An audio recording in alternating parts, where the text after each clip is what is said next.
Nothing prepares a widow for the moment when 23 years of marriage gets reduced to a single, crumpled dollar bill. Margaret Hollis felt that hollow ache in her chest as she stared at what the lawyer called her complete inheritance from her late husband Thomas. She laughed, but it wasn't from joy. $1 wouldn't buy flour for a week, let alone secure her children's future through the coming winter in Pine Ridge. Thomas had always been full of grand stories about hidden treasures and secret plans, but Margaret had learned to focus on putting food on the table. The lawyer had delivered that dollar with such ceremony, like it was something precious. Her neighbors would whisper if they knew. A whole marriage, reduced to pocket change. The children were upstairs, unaware their mother was counting every penny they had left. Thomas always said he'd take care of them. Maybe this was his idea of a joke from beyond, but what if that worthless dollar held a secret that would change everything?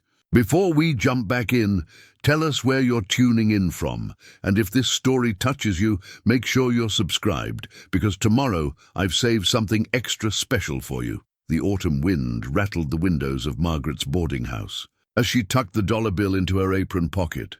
Pine Ridge sat like a forgotten thought in the Colorado Territory, where the railroad hadn't yet reached, and most folk still measured distance by horseback rather than hours. The town consisted of a main street lined with weathered storefronts, a church that doubled as the schoolhouse, and houses that seemed to huddle together against the mountain winds that promised harsh winters. Margaret had called this place home. For 8 years now, ever since Thomas brought her here from Denver with promises of a better life and stories of opportunity in the high country, she'd learned to love the stark beauty of the landscape, the way morning light painted the peaks gold, how the aspen groves turned liquid fire each fall, and the profound silence that settled over everything when snow began to fly. But beauty didn't fill empty stomachs or pay for winter coal. The boarding house had been Thomas's idea, though Margaret suspected it was more about providing cover for his frequent absences than creating steady income. "Folks need a place to rest their heads," he'd said with that easy smile that had first caught her attention in a Denver dance hall 15 years ago. "And you've got the touch for making strangers feel welcome." He wasn't wrong about that. Margaret had a gift for reading people, for knowing when someone needed a hot meal and quiet conversation versus when they preferred to keep to themselves. The boarding house rarely stayed full, but she'd built a reputation for clean rooms, hearty food, and discretion about her guests' business. Traveling merchants, circuit preachers, and the occasional drifter found their way to her table, drawn by word-of-mouth recommendations that spread along the mountain trails. The problem was that reputation didn't translate to profit, especially not with Thomas's sporadic contributions to the household expenses. When he was home, money never seemed to be an issue. He'd return from his mysterious trips with enough cash to pay off debts and stock the pantry, always with vague explanations about business ventures and opportunities up in the high country. But those flush periods were inevitably followed by lean months when Margaret stretched every penny until it screamed. Now 3 months after burying Thomas, those lean times had become desperate. "Mama," Emma's voice drifted down from upstairs, carrying the careful tone children use when they sense adult worry. At 12, Margaret's daughter had inherited Thomas's quick wit and Margaret's practical nature, a combination that made her seem older than her years. "Samuel's asking about supper again." Margaret climbed the narrow stairs to find her son sprawled on the floor of the room he shared with Emma, building something elaborate with wooden blocks Thomas had carved for him years ago. At 8, Samuel possessed his father's dreamer's heart and his mother's stubborn determination, though right now that determination was focused on architectural projects rather than practical concerns. "What are you building there, sweetheart?" Margaret asked, settling onto the edge of Emma's bed. "A ranch," Samuel said without looking up, "like the one Papa used to tell stories about, with horses and cattle and a big house where we could all live together and never have to worry about money again." Emma shot her mother a meaningful look over Samuel's head. They'd had conversations, she and Emma, about their changing circumstances. Not the full truth.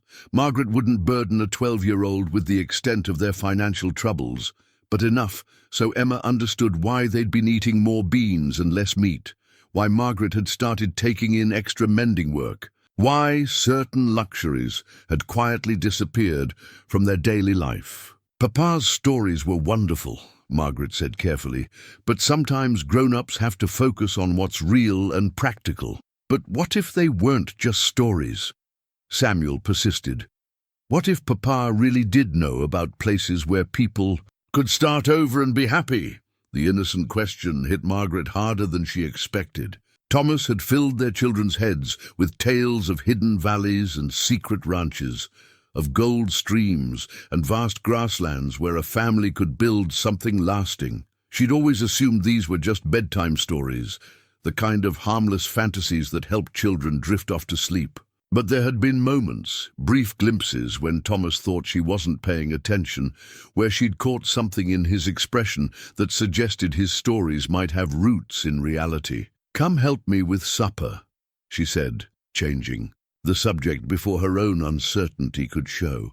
"Mrs. Henderson promised to bring by some of her preserves, and I'm making cornbread to go with the stew." Mrs. Henderson was their nearest neighbor, a widow herself who'd become Margaret's closest friend in Pine Ridge. Practical and no-nonsense, she'd taken on the role of unofficial town matriarch after her husband's death 5 years earlier. Margaret trusted her judgment more than anyone else's, which made Mrs. Henderson's recent comments about Thomas all the more unsettling. "That husband of yours always seemed to have more going on than he let on," she'd said just last week, while helping Margaret sort through Thomas's belongings. "Good man, don't misunderstand me. But there were things about him that didn't quite add up. The way he'd disappear for weeks at a time, then come back with stories that were just detailed enough to be believable, but vague enough to avoid real questions." Margaret had defended Thomas out of habit, but privately she'd wondered. The same things.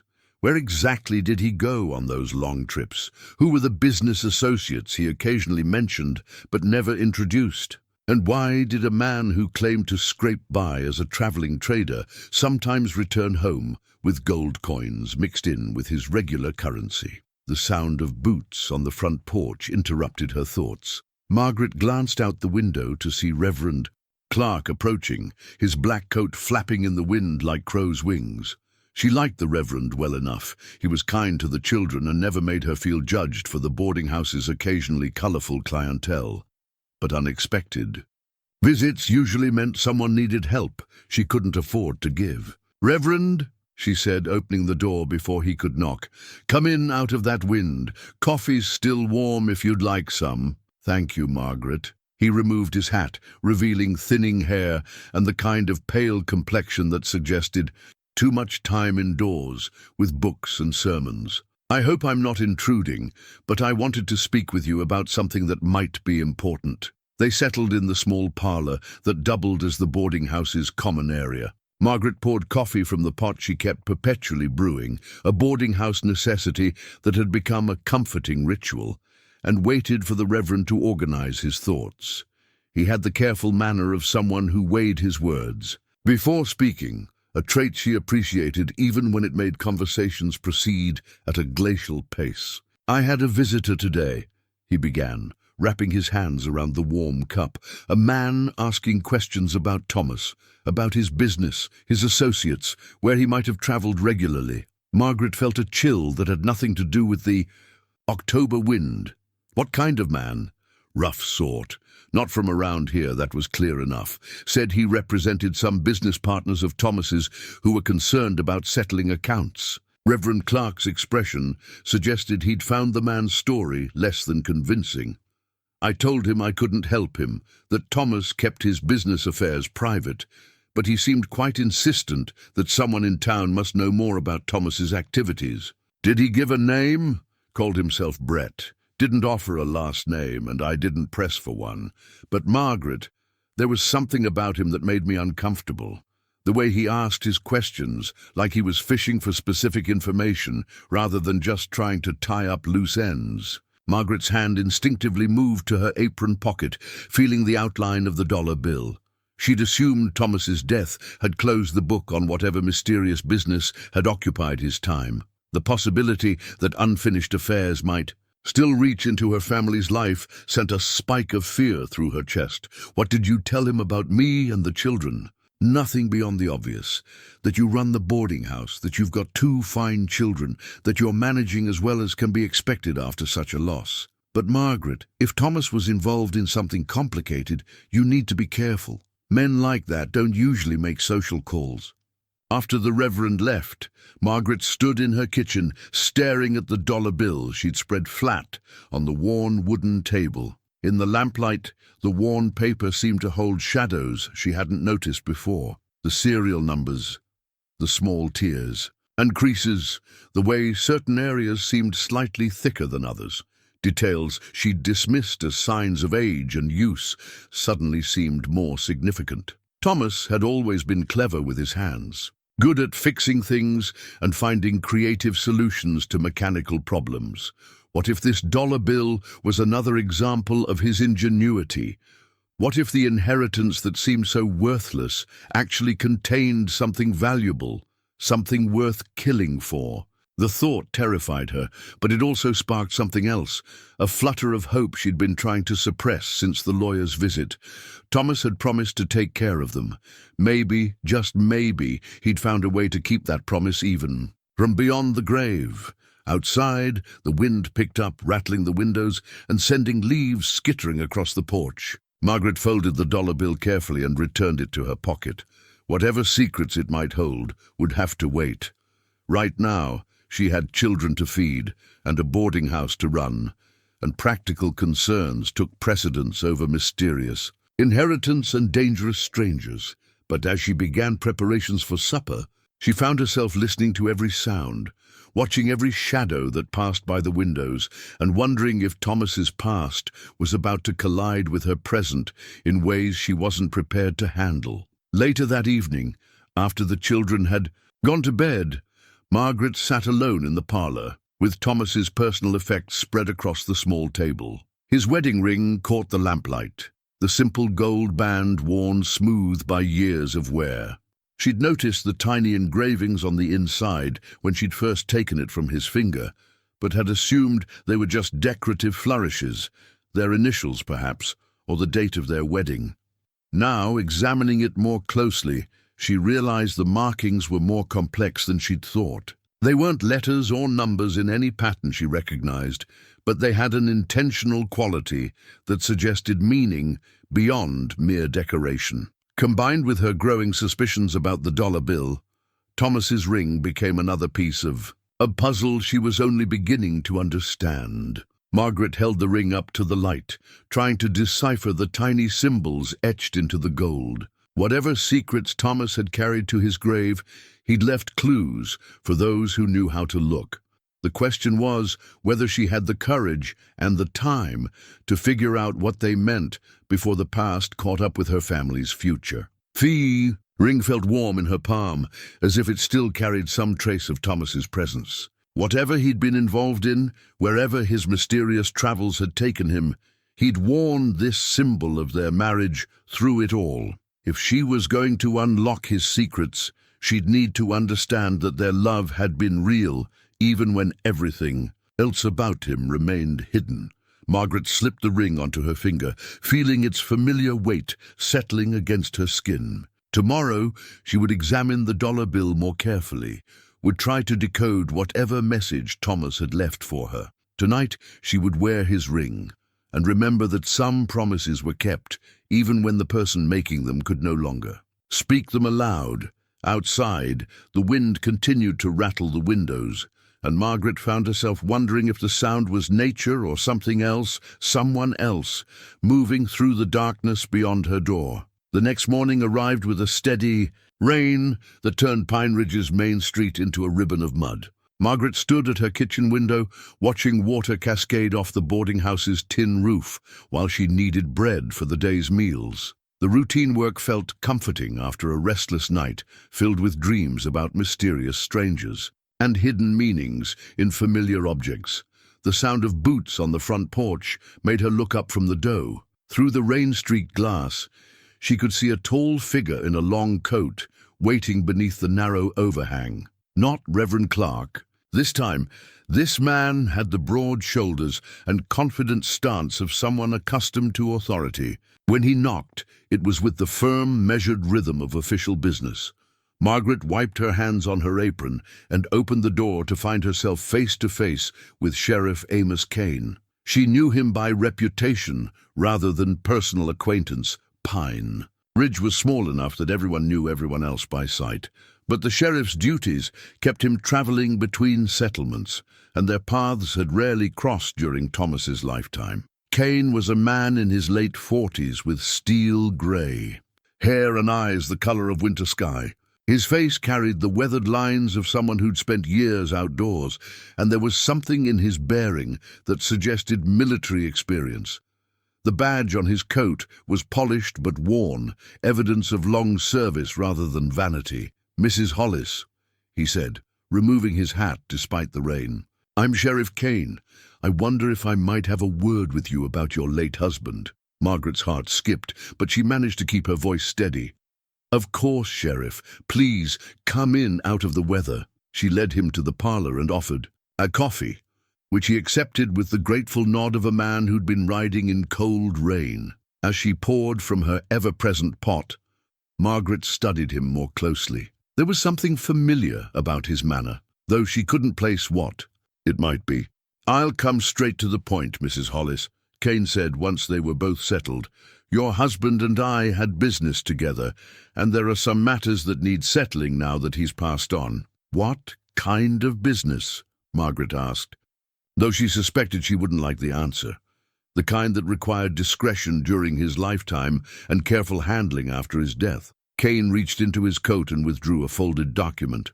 "Thomas left this in my keeping, along with instructions that I was to share it with you only after his passing, and only if certain conditions were met." Margaret stared at the papers in his hands. "What conditions?" "That you'd received his inheritance, and that dangerous men had started asking questions about his affairs." Cain's expression grew serious. "I understand both those things have happened." The practical part of Margaret's mind wondered how Cain could know about the inheritance or the stranger who'd been asking questions around town. The desperate part of her mind focused on the possibility that Thomas really had left her something more substantial than a dollar bill. "Reverend Clark told you about the man who came asking questions?" "Among others." Word travels fast in communities like ours, especially when strangers start stirring up interest in folks who've passed on. Cain unfolded the document. "Mrs. Hollis, what did your husband tell you about his work when he traveled?" "He said he was a trader, that he bought and sold goods between the mining camps and settlements. He was often vague about details, but I assumed that was just Thomas being Thomas. He always preferred stories to specifics." Cain nodded, as if he'd expected that answer. "Thomas was many things, but he wasn't primarily a trader. He was a scout, a guide, and occasionally he did work for the territorial government that required him to travel quietly and avoid drawing attention to his activities." Margaret felt the ground shifting beneath her understanding of her marriage. "What kind of work?" "The kind that made him enemies. The kind that earned him enough to live comfortably, but also required him to be very careful about how he protected what mattered most to him." Cain looked directly at her. "You and the children don't understand." "Thomas discovered a place, Mrs. Hollis, a hidden valley with good water, rich grazing, and natural defenses that make it nearly impossible to find unless you know exactly where to look. He spent years preparing it as a refuge for his family, stocking it with supplies and livestock, building structures that would allow you to live independently if the need ever arose." Margaret felt her skepticism warring with hope. "That sounds like another one of Thomas's stories." "I've seen it myself," Cain said quietly. "I helped him prepare it. And Mrs. Hollis, the inheritance you received, that dollar bill isn't worthless. It contains the key to finding the ranch Thomas built for you." Margaret's hand moved instinctively to her apron pocket. "How could you possibly know about because Thomas knew you'd doubt it?" Cain interrupted gently. He knew you'd assume it was just another disappointment, another one of his grand schemes that came to nothing.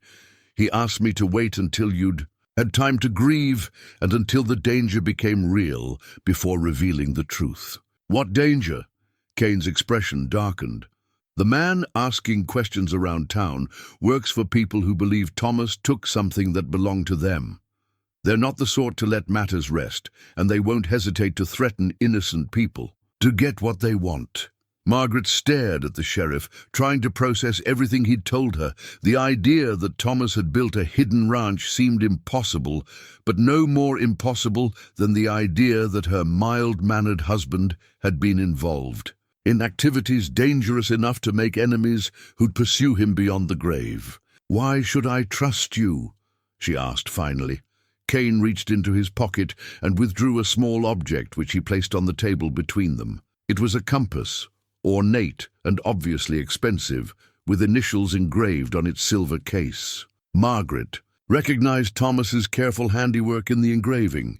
"He said you'd remember this," Cain said. "He made it for your 5th wedding anniversary, but you never saw him finish it because he was called away on business before he could give it to you. He said you'd been angry about him leaving again, and by the time he returned, the moment had passed." Margaret stared at the compass, memories flooding back. She did remember that anniversary. Thomas had been working on something in secret, promising her a surprise, then disappearing suddenly on what he claimed was urgent business. When he'd returned weeks later, he'd brought her a store-bought necklace instead, and she'd been too hurt by his absence to ask about the project he'd abandoned. "He never stopped loving you," Cain said quietly. "Everything he did, all the risks he took and the secrets he kept were about providing for you and the children. The ranch isn't just a place. It's his promise that you'd never have to worry about security again." Margaret picked up the compass, feeling its familiar weight. Thomas's hands had shaped this metal, had carefully engraved their initials intertwined on the case. If Cain had this, if he knew the story behind it, then at least some of what he was telling her had to be true. "The men who are looking for Thomas," she said slowly, "what exactly do they want?" "They believe he stole gold from a mining operation they were running illegally on government land. The truth is more complicated. Thomas was investigating their activities on behalf of the territorial authorities and gathered evidence that would have shut them down permanently. They killed him before he could deliver that evidence, but they don't know what he did with it, and they think I might know. They think someone in his family might have access to whatever he took. The danger, Mrs. Hollis, is that they'll keep searching until they're satisfied you can't help them.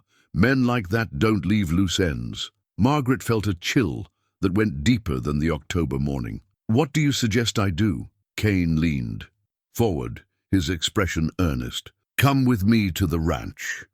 Bring the children. They'll be safer there than here, and you'll be able to see for yourself that Thomas kept his promises. The place is defensible, well supplied, and isolated enough that we can stay ahead of any pursuit while we figure out a permanent solution. You want me to abandon my home, my business, everything I've built here, based on stories about a hidden ranch that may not even exist. I want you to trust that Thomas loved you enough to plan for every possibility, including this one." Cain stood and moved to the window, looking out at the rain-soaked street. "Mrs. Hollis, there's something else you should know. Thomas didn't die of fever, like the official report claimed." Margaret's breath caught. "What do you mean?" "He was murdered, poisoned by someone working for the men who are now looking for his family. I've been investigating his death for 3 months, trying to gather enough evidence to bring charges. But these men are careful and well-connected. The only way to protect you and get justice for Thomas is to stay ahead of them until I can build a case that will stick."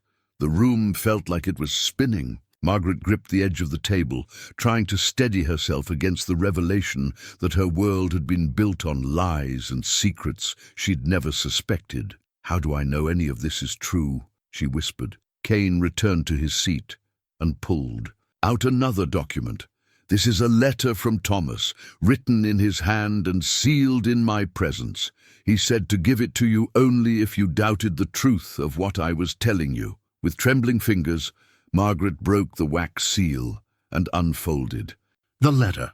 Thomas's familiar handwriting covered the page, and she could almost hear his voice speaking the words as she read them aloud in her mind. The letter confirmed everything Cain had told her, but more than that, it carried the unmistakable cadence of Thomas's thoughts and the particular way he expressed his love for his family. This wasn't something that could be faked. Margaret looked up to find Cain watching her with patient understanding. "If I agree to this," she said slowly, "when would we leave?" "This afternoon, if you're willing. The weather will make travel harder, but it will also make us harder to track." Margaret stood and walked to the window, looking out at the town that had been her world for 8 years. Pine Ridge had never felt like home the way Denver had, but it had been safety and familiarity. Leaving meant stepping into the unknown with a man she barely knew, trusting promises made by a husband whose secrets were only now being revealed. But staying meant waiting for dangerous men to decide she knew something worth killing for. Thomas's compass felt warm in her palm, as if it still carried some trace of his presence. If he'd lied about his work and his past, maybe he'd also been telling the truth about his dreams and his plans. "Sheriff Cain," she said finally, turning back to face him, "if you're willing to risk your reputation and your safety on Thomas's word, I suppose I can do the same." Cain's weathered face creased into the first smile she'd seen from him. "Mom, I think you're making the right choice. And please, call me Amos. If we're going to be traveling together with your children, formal titles seem a bit unnecessary." As Margaret climbed the stairs to tell Emma and Samuel that their lives were about to change in ways they couldn't imagine, she found herself thinking about the compass in her hands. Thomas had made it as a symbol of love and permanence, but it had become something else, a tool for navigation into an uncertain future. Whatever lay ahead in the hidden valley Amos Cain described, it had to be better than waiting in Pine Ridge. For dangerous men to decide her family's fate, Thomas had built them a refuge. Now it was time to find out if his final promise would prove as real as his final secret. Within 2 hours, Margaret's life had been reduced to what could fit in 3 traveling bags and a supply satchel. Emma helped fold clothes while Samuel packed his wooden blocks, both children accepting their mother's explanation that they were going to see the ranch Papa had told them about. The excitement in Samuel's eyes made Margaret's heart ache. If this journey ended in disappointment, her 8-year-old son would be devastated. "Will we be gone long?" Emma asked, her 12-year-old practicality showing as she calculated what they might need versus what they could carry. "I honestly don't know, sweetheart," Margaret replied, trying to project more confidence than she felt. "But Sheriff Cain says the place Papa prepared for us has everything we'll need. What if it's not real?" Emma's question was quiet, but it carried the weight of too much adult understanding for her age. What if Papa was just telling stories like he always did? Margaret paused in her packing, meeting her daughter's worried gaze. "Then we'll figure something else out." "But Emma, sometimes adults have to take chances when staying in one place becomes more dangerous than moving forward." It wasn't the complete truth, but it was as much as a 12-year-old should have to carry. Margaret had decided not to tell the children about Thomas's murder or the specific nature of the danger they faced. There would be time for harder truths later if necessary. Amos Cain returned as they finished packing, leading 3 horses and a sturdy pack mule. The animals were well fed and properly equipped for mountain travel, another sign that he'd been planning this journey in detail. Margaret had ridden before, though not for several years, but the children would need help adjusting to long hours in the saddle. "The bay mare is gentle," Cain said, indicating a calm-looking horse with intelligent eyes. "She'll suit you well, Mrs. Hollis. Emma can ride the grey. She's steady and patient with young riders. Samuel will ride with me until we're sure he's comfortable managing a horse on mountain trails." As they prepared to leave, Mrs. Henderson appeared as if by arrangement, ready to take possession of the boarding house keys and spread the story of Margaret's departure to visit relatives. The older woman embraced Margaret with fierce affection. "You take care of yourself and those children," she whispered, "and don't worry about things here. I'll see that everything stays just as you left it." Margaret wondered if she'd ever see Pine Ridge again, but she pushed the thought aside as she helped the children mount their horses. Samuel seemed thrilled by the adventure, while Emma maintained the careful reserve of someone trying to be brave despite her uncertainties. The dollar bill rested in Margaret's inside pocket, along with Thomas's compass and the letter Cain had delivered. These tangible connections to her husband felt like anchors in a world that had suddenly become fluid and unpredictable. Whatever happened in the days ahead, at least she'd have proof that Thomas's love had been real, even if everything else about him remained a mystery. Cain led them out of town by a back trail that avoided the main street, explaining that discretion was important until they were well clear of Pine Ridge. The rain had stopped, but the sky remained overcast and threatening, which Cain said would provide cover for their departure. As they climbed into the foothills, Margaret looked back once at the settlement that had been her home. From this distance, Pine Ridge looked small and temporary, like a child's arrangement of toy buildings set down briefly in the vastness of the mountain landscape. The boarding house was invisible among the other structures, already part of her past rather than her present. "Are we really going to see Papa's ranch?" Samuel asked, his voice bright with anticipation. "We're going to find out," Margaret replied, which seemed like the most honest answer she could give. The trail Cain followed was barely visible, more a suggestion through the pine trees than an actual path. Margaret realized he was taking them away from established routes, choosing terrain that would be difficult for anyone to track. The precaution reassured and worried her in equal measure. Reassured because it suggested Cain was taking the danger. Seriously worried because it confirmed the danger was real. As they rode deeper into the wilderness, Margaret found herself studying their guide. Cain sat his horse with the easy competence of someone who'd spent years in the saddle, and he read the landscape with the attention of someone accustomed to watching for threats. There was something military in his bearing, a quality of alertness that suggested training and experience beyond normal law enforcement. "Amos," she said during a brief rest while the children stretched their legs, "what exactly was Thomas's relationship with the territorial government?" Cain considered his answer carefully before speaking. "He worked as a scout and investigator for the Territorial Marshal's Office. When there were reports of illegal activity in remote areas, claim jumping, unlawful mining operations, conflicts with Indian tribes, Thomas would investigate quietly and report back. It was dangerous work that required someone who could travel without attracting attention and who understood how to survive in hostile territory. Why didn't he tell me? Because the less you knew, the safer you were. If Thomas's enemies had suspected his family knew about his real work, you would have become targets while he was alive instead of after his death." Margaret absorbed this information as they resumed riding. The Thomas she'd known had been gentle and thoughtful, fond of reading and prone to long philosophical conversations about the future of the Western Territories. The idea that he'd also been capable of dangerous investigative work seemed impossible.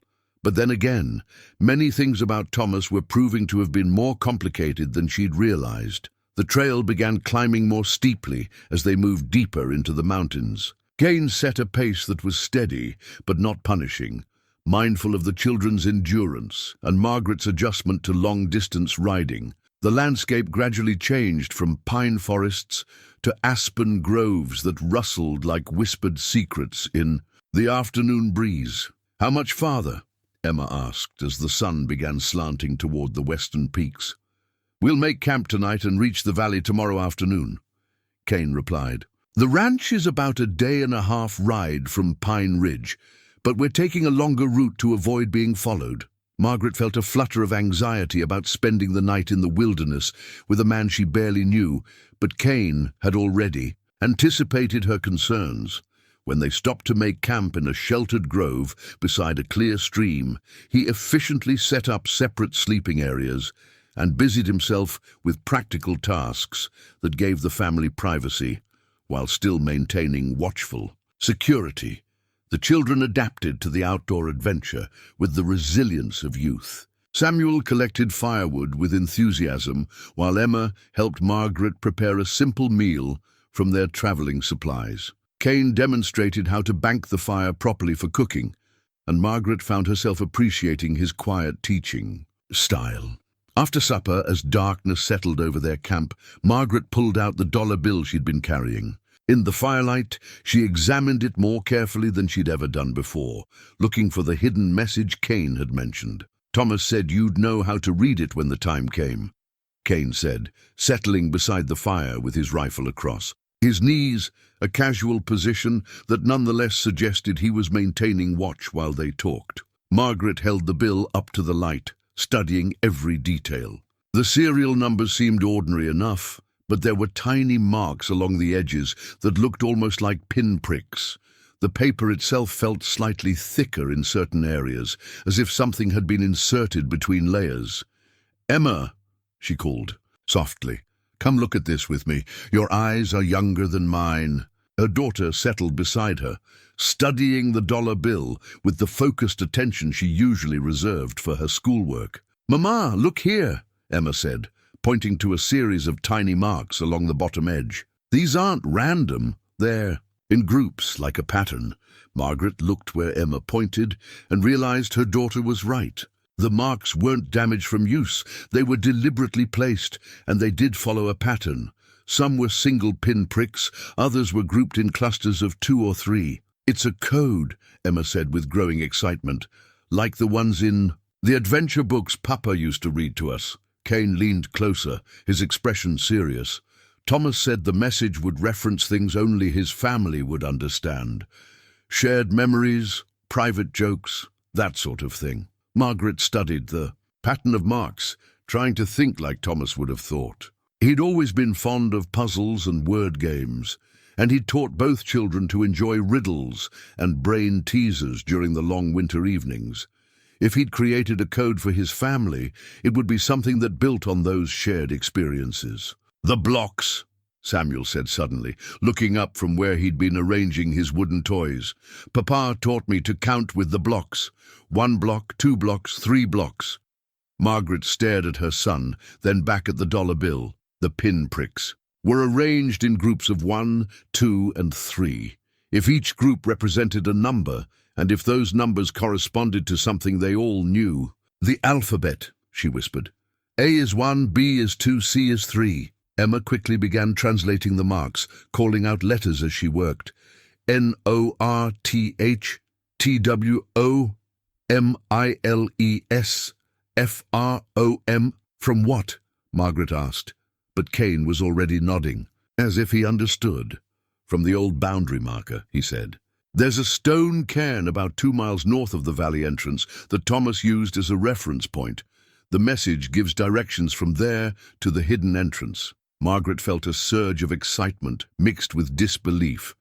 The worthless dollar bill really did contain valuable information, not just directions, but directions coded in a way that only Thomas's family could decipher. It was exactly the kind of clever, loving gesture she should have expected from her husband, if she'd ever imagined he was capable of such elaborate planning. Emma continued working through the code, her young fingers tracing each group of pinpricks. "It says to follow the creek bed east until you find the lightning-struck pine, then climb the ridge to the hidden entrance behind the waterfall. Papa always said the best treasures were hidden in plain sight," Samuel added, hugging his wooden blocks. "Maybe that's what he meant," Cain smiled, the first truly warm expression Margaret had seen from him. "Your father was a smart man, and he loved you all very much. Everything he did was about making sure you'd be safe and provided for, no matter what happened to him." As the fire burned down to glowing coals, Margaret found herself looking at the dollar bill with new respect. What had seemed like Thomas's final joke had revealed itself as his final gift, not just a map to a hidden ranch, but proof that his love for his family had extended beyond death itself. He'd known she would doubt, known she would need convincing, and he'd planned for that too. "We should get some rest," Cain said, standing to check the perimeter of their camp. "Tomorrow we'll see if Thomas kept all his promises." Margaret helped the children settle into their bedrolls, then sat by the dying fire for a few more minutes, holding the dollar bill and thinking about the husband she was only now beginning to understand. Thomas had built them a ranch, encoded its location in a way only his family could decode, and arranged for a trustworthy man to guide them there when the time came. If he'd been capable of that level of planning and foresight, what other surprises might be waiting in the hidden valley? He'd prepared. Margaret folded the coded map carefully and tucked it back into her pocket, beside Thomas's compass and his letter. Tomorrow she would find out whether her husband's most impossible story had been his most truthful one. The mountain night settled around them, filled with the sounds of wind in the pines and the distant call of night birds. Somewhere out there, dangerous men might be searching for Thomas's secrets, but tonight, Margaret felt protected by more than just Cain's watchful presence. She felt surrounded by the evidence of Thomas's continuing love, by plans he'd made and promises he'd kept, even after death had taken him from her side. For the first time since the lawyer had handed her that crumpled dollar bill, Margaret allowed herself to hope that Thomas's final story might have a happy ending after all. Dawn came early to the mountains, painting the eastern peaks in shades of rose and gold, while the valleys still lay wrapped in purple shadow. Margaret woke to the sound of Cain moving quietly around their camp, already dressed and checking the horses with the efficient movements of someone accustomed to early departures. "Sleep well?" he asked softly when he noticed she was awake. "Better than I expected," Margaret replied, which was true. Despite her worries about camping in the wilderness with a stranger, she'd slept more peacefully than she had in months. Perhaps it was exhaustion, or perhaps it was the first stirring of hope she'd felt since Thomas's death. The children were still asleep. Emma curled protectively around Samuel in the way she'd done since he was small. Margaret watched them for a moment, thinking about how their lives had already changed, and how much more change lay ahead. Whatever the day brought, at least they were together and moving towards something Thomas had built for them, rather than running from an uncertain future. Cain had coffee ready by the time the children stirred, along with a breakfast of biscuits and bacon that tasted better than anything Margaret had cooked in her boarding house kitchen. There was something about eating outdoors, with mountain air sharpening every flavor, that made even simple food seem like a feast. "How far today?" Emma asked, already showing the practical concern that would serve her well in whatever life awaited. "Them. Not far now," Cain replied, pulling Thomas's compass from his pocket and checking their heading. "We'll follow the creek bed for most of the morning, then climb up to the ridge where we can see the valley entrance." Samuel examined the compass with the intense interest of an 8-year-old, fascinated by mechanical objects. "Papa made this?" "He did. He was good with his hands, your father. This compass will guide us to the place he built for you and your mother and sister." As they broke camp and prepared to continue their journey, Margaret noticed Cain's increased alertness. His eyes scanned the surrounding forest more frequently, and he paused often to listen to sounds she couldn't identify. When she asked about it, he was honest but reassuring. "Just being careful," he said. "We're getting close to the valley, and I want to make sure we're not being followed. Thomas chose this location partly because it's so isolated, but that also means help would be a long way off if we ran into trouble." The trail they followed was even less distinct than the previous day's route, sometimes disappearing entirely into creek beds and rocky terrain that showed no sign of human passage. Margaret realized this was intentional.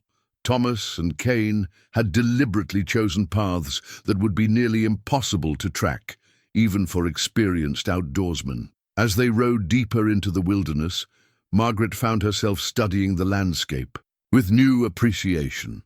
The Colorado high country was beautiful in a way that took her breath away.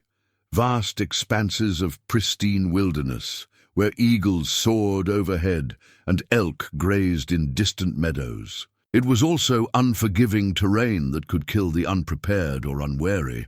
Thomas must have known this area very well, she said to Cain during one of their brief rests.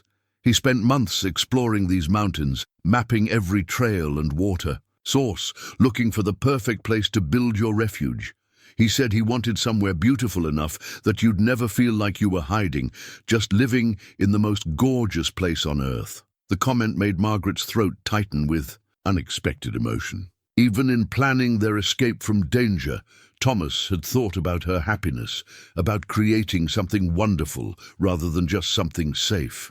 As the morning wore on, the terrain became more challenging. They followed a creek bed through a narrow canyon where the walls rose so high above them that the sky was reduced to a thin ribbon of blue. Cain explained that this was one of the natural defenses Thomas had valued. Anyone following them would be forced into single file through this passage, making them vulnerable to defenders positioned on the canyon rim. "Your husband thought like a military man," Cain observed. "Every approach to the valley has natural choke points like this one. A small group could hold off a much larger force, at least long enough to escape by alternative routes." Margaret was beginning to understand that Thomas's ranch was more than just a homestead. It was a fortress disguised as a pastoral retreat. The realization was both comforting and unsettling. Comforting because it suggested they really would be safe there. Unsettling because it confirmed how serious the dangers had been. Emma rode beside Margaret through much of the morning, asking questions that showed she was thinking seriously about their situation. "Mama, if Papa built this place to keep us safe, does that mean we can never go back to Pine Ridge?" "I don't know, sweetheart. That depends on what happens with the men who were asking questions about Papa and on whether we like our new home enough to want to stay." "What if we don't like it?" Margaret had been wondering the same thing. What if Thomas's dream ranch turned out to be a crude cabin in a God-forsaken wilderness? What if the isolation drove them mad with loneliness? What if the children couldn't adjust to life so far from civilization? "Then we'll figure out something else," she said, which was becoming her standard answer to impossible questions. "But Emma, sometimes when we're scared of change, we have to remember that staying in one place can be scarier than moving towards something new." Around midday, they emerged from the canyon onto a high meadow that offered their first panoramic view of the surrounding peaks. Cain called a halt and produced a spyglass, which he used to scan the terrain they'd covered and the route that lay ahead. "All clear behind us," he reported. "And there," he pointed toward a distinctive peak shaped like a broken tooth. "That's the marker Thomas described. We're almost there." Samuel had been riding with Cain for most of the morning, but now he wanted to rejoin his family for the final approach to their destination. Cain helped him transfer to Emma's horse, where he rode behind his sister with his arms around her waist, and his eyes wide with excitement. "Are we really going to have our own ranch?" he asked for the dozenth time. "We're about to find out," Margaret replied, though she was beginning to believe it might actually be true. The terrain, the route, Cain's detailed knowledge of Thomas's plans, everything suggested that her husband's most fantastic story had been his most truthful one. The final approach to the valley required them to climb a steep ridge covered with loose rock and scrub pine. Cain warned them that the horses would need to pick their way carefully and that they should trust the animals' instincts rather than trying to force a particular path. As they climbed, Margaret found herself thinking about Thomas, not the mysterious figure Cain had described, but the husband she'd known. The man who'd carved wooden blocks for his son, who'd read bedtime stories to both children with different voices for every character, who'd held her close on cold nights and promised that someday they'd have their own place where they could build something lasting. Maybe those promises hadn't been empty dreams after all. Maybe Thomas had been working toward them in ways she'd never imagined. The thought filled her with a mixture of love and regret, Love for the man who'd cared enough to plan so carefully for their future, regret that she'd doubted him during the years when his work had kept him away from home. "There," Cain said suddenly, pointing toward a stand of aspen trees that seemed to grow from solid rock. "The entrance is just beyond those trees." Margaret felt her heart racing as they approached what looked like an impasse, a cliff face covered with vegetation that seemed to offer no passage for horses or humans. But as they drew closer, Cain led them to what appeared to be a narrow crack in the rock face, barely wide enough for a single rider. "This is it," he said, dismounting to lead his horse through the opening. "Welcome to Thomas's hidden valley." One by one, they filed through the narrow entrance, Margaret holding her breath as the rock walls seemed to close around them. For a moment the passage was so tight she wondered if they were trapped, if this was all an elaborate deception. Then they emerged into sunlight, and Margaret gasped at what lay before them. The valley spread out below, like something from a fairy tale. Green meadows crossed by a crystal-clear stream, surrounded by towering peaks that seemed to guard the entrance against intrusion. In the center of it all stood a cabin that was larger and more substantial than anything Margaret had dared hope for, with outbuildings that suggested a working ranch rather than a primitive shelter. But it was the sight of cattle grazing peacefully in the distant pastures that made Margaret's eyes fill with tears.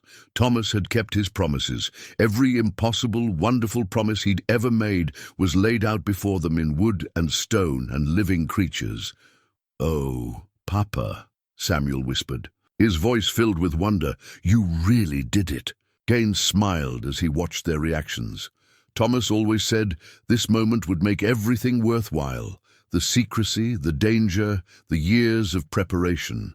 He wanted you to see that his love was real, even if everything else about him had to remain hidden.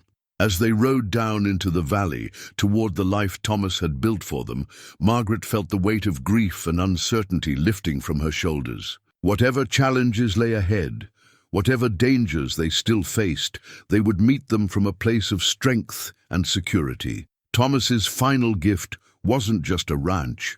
It was the knowledge that love could transcend death, that careful planning could overcome impossible odds, and that sometimes the most fantastic dreams were the most real of all. The ranch house was even more impressive up close than it had appeared from the valley entrance. Built of solid logs with careful chinking and a stone foundation, it was designed to withstand harsh mountain winters, while providing comfortable space for a family. A wide porch wrapped around the front and one side, offering views of the meadows and the stream that meandered through the center of the valley. But it was the abandoned mining equipment scattered near the barn that stopped Cain in his tracks, his expression shifting from satisfaction to concern in an instant. "That wasn't here when Thomas and I finished the preparations," he said grimly, dismounting to examine the rusty tools and broken sluice boxes that lay half-hidden in the tall grass. "Someone's been here, and recently." Margaret felt her heart sink as she realized their refuge might have been discovered. The Brennan gang. Cain knelt beside one of the sluice boxes, running his fingers along the metal edges. "Claim jumpers, but not necessarily the ones we're worried about. This equipment is old, been here at least a year, maybe two, but the tracks around it are fresh, maybe a week old." Emma and Samuel had dismounted and were exploring the porch of the ranch house with the excited energy of children who'd found a new playground. Margaret watched them for a moment, torn between wanting to preserve their joy and needing to understand the full extent of their situation. "What does this mean for us?" she asked Cain quietly. "It means Thomas wasn't the only one who recognized the value of this valley. Someone else has been using it as a base for mining operations, probably working the creek for gold." Cain stood and brushed dirt from his knees. "The question is whether they're coming back, and whether they're connected to the men who killed your husband." As they unloaded their supplies and began settling into the ranch house, Margaret found herself marveling at Thomas's attention to detail. The cabin was fully furnished with handmade furniture that showed his careful craftsmanship, beds with comfortable mattresses, a kitchen table large enough for family meals, chairs that fit perfectly around the stone fireplace. The pantry was stocked with preserved foods, and the cellar contained enough supplies to last through a harsh winter. "Papa thought of everything," Emma said wonderingly as she explored the cabin's 3 bedrooms. "There's even a room just for me, with a window that looks out at the mountains." Samuel had discovered a chest full of toys and books, including several volumes Thomas had promised to buy but had never seemed to have money for during his lifetime. Margaret realized that every gift he'd postponed, every promise he'd been unable to keep immediately, had found its way into this hidden valley. But the mining equipment remained a troubling presence at the edge of their newfound happiness.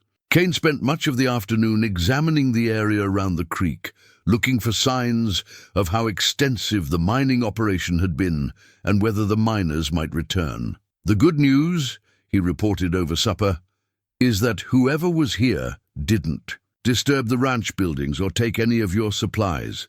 They were focused on the creek bed, probably working a small placer operation during the summer months." "And the bad news?" Margaret asked, though she dreaded the answer. "The bad news is that their camp shows signs of recent use. Someone was here as recently as last week, and there's no way to know if they're coming back or if they've already spread word about this valley to other prospectors." As darkness settled over the valley, Margaret found herself listening to every sound: the lowing of cattle in the distant pasture, the whisper of wind through the aspen groves, the splash of water over rocks in the creek. Some of these sounds were comforting evidence of the life Thomas had built for them, but others might mask the approach of unwelcome visitors. Cain established a watch schedule, explaining that they needed to be cautious until they better understood who else might know about the valley. Margaret took the first watch, sitting on the porch with Thomas's rifle across her knees and feeling the weight of responsibility for her children's safety. The night sky above the valley was brilliant with stars, unmarred by the smoke and lights of civilization. Margaret had forgotten how vast and beautiful the night could be when viewed from truly wild country. If not for her worries about unknown dangers, she might have found the experience peaceful. As she sat in the darkness, Margaret thought about the strange turn her life had taken. A week ago, she'd been a struggling widow in a frontier town, concerned mainly about paying bills and keeping food on the table. Now she was an armed sentry guarding a hidden ranch that most people would consider more myth than reality. The transformation. It felt surreal, but it also felt right in a way she couldn't entirely explain. Thomas had always claimed she was stronger than she knew, that she had reserves of courage and determination she'd never been forced to tap. Maybe this was what he'd meant. Around midnight, Cain relieved her of watch duty, but Margaret found herself unable to sleep. Instead, she wandered through the ranch house by moonlight, marveling at everything Thomas had prepared for their comfort and security. In the kitchen, she found a letter addressed to her in Thomas's handwriting, propped against a jar of preserves. "My dearest Margaret," the letter began, "if you're reading this, then you've found your way to our valley and are beginning to understand the truth about the work that kept me away from home so often. I know you must have many questions, and I wish I could be there to answer them all. This place represents everything I ever dreamed of giving you and the children. Security, beauty, and the freedom to build the life we always talked about during those long winter evenings in Pine Ridge. I've tried to stock it with everything you'll need, but more importantly, I've tried to make it a place where you can be truly happy. Amos Cain is a good man and a true friend. Trust his judgment, especially when it comes to protecting our family.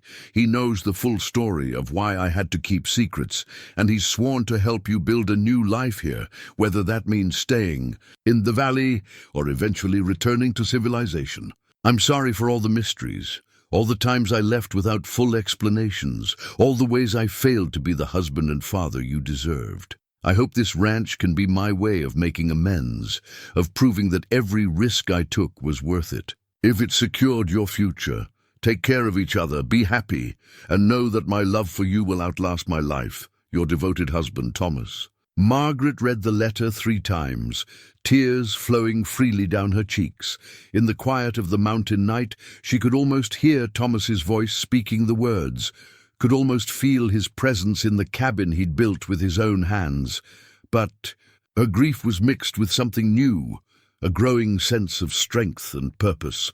Thomas had built this place for his family, but now it was hers to protect and manage. Whatever challenges lay ahead, she would meet them not as a helpless widow, but as the guardian of Thomas's legacy and the architect of her children's future. When Cain found her the next morning, still sitting at the kitchen table with Thomas's letter spread before her, she looked up at him with clear, determined eyes. "Amos," she said, "I need to know everything about Thomas's work, about the dangers we're facing, about what it will take to make this place truly safe for the children. No more protecting me from difficult truths. If this is going to be our home, I need to understand what I'm defending." Cain poured himself coffee and settled across from her at the table. "Are you sure you're ready for the whole story? Some of it isn't easy to hear." Margaret folded Thomas's letter carefully and tucked it into her pocket beside the dollar bill. "And the compass. I'm ready. Thomas trusted you with his secrets while he was alive. Now I'm asking you to trust me with them." As the sun rose over their hidden valley, painting the peaks in shades of gold and rose, Cain began to tell her about the darker side of Thomas's work. The corrupt officials, the violent claim jumpers, the web of illegal activities that had ultimately cost her husband his life. It was a harder truth than Margaret had imagined, but it was also the foundation she needed to build her family's future on solid ground. Outside, Emma and Samuel were already exploring their new world, their voices carrying across the meadows as they discovered each wonder Thomas had prepared for them. Inside, Margaret listened to secrets that would change her understanding of everything, but also give her the knowledge she needed to protect the life Thomas had died trying to secure. The mining equipment in the tall grass reminded her that their sanctuary might not remain hidden forever. But Thomas's letter reminded her that love could transcend death, that careful planning could overcome impossible odds, and that sometimes the greatest gifts came disguised as the greatest challenges. As Cain finished his account of Thomas's final mission, the one that had exposed the corruption but cost him his life, Margaret found herself thinking not about what they'd lost, but about what they'd gained. A home, a purpose, and the chance to prove that Thomas's sacrifices had not been in vain. 3 days into their new life in the hidden valley, Margaret discovered Emma's journal lying open on the kitchen table, its pages filled with her daughters' careful observations about their dramatic change of circumstances. The entry that caught her attention was dated the previous evening. "Sheriff Cain looks at Mama the way Papa used to when he thought she wasn't watching. I think he cares about her, but he feels bad about it because Papa was his friend. Mama pretends not to notice, but I can tell she likes him too. Sometimes, when he's teaching Samuel how to care for the horses, she watches them with a soft look in her eyes that she never had for anyone except Papa. I don't know if it's right to hope for such things when Papa hasn't been gone very long, but Sheriff Cain is good to us, and Mama has been alone too much already. Samuel said yesterday that he wishes the sheriff could stay here forever, but I don't think grown-ups can make those kinds of decisions as easily as children can."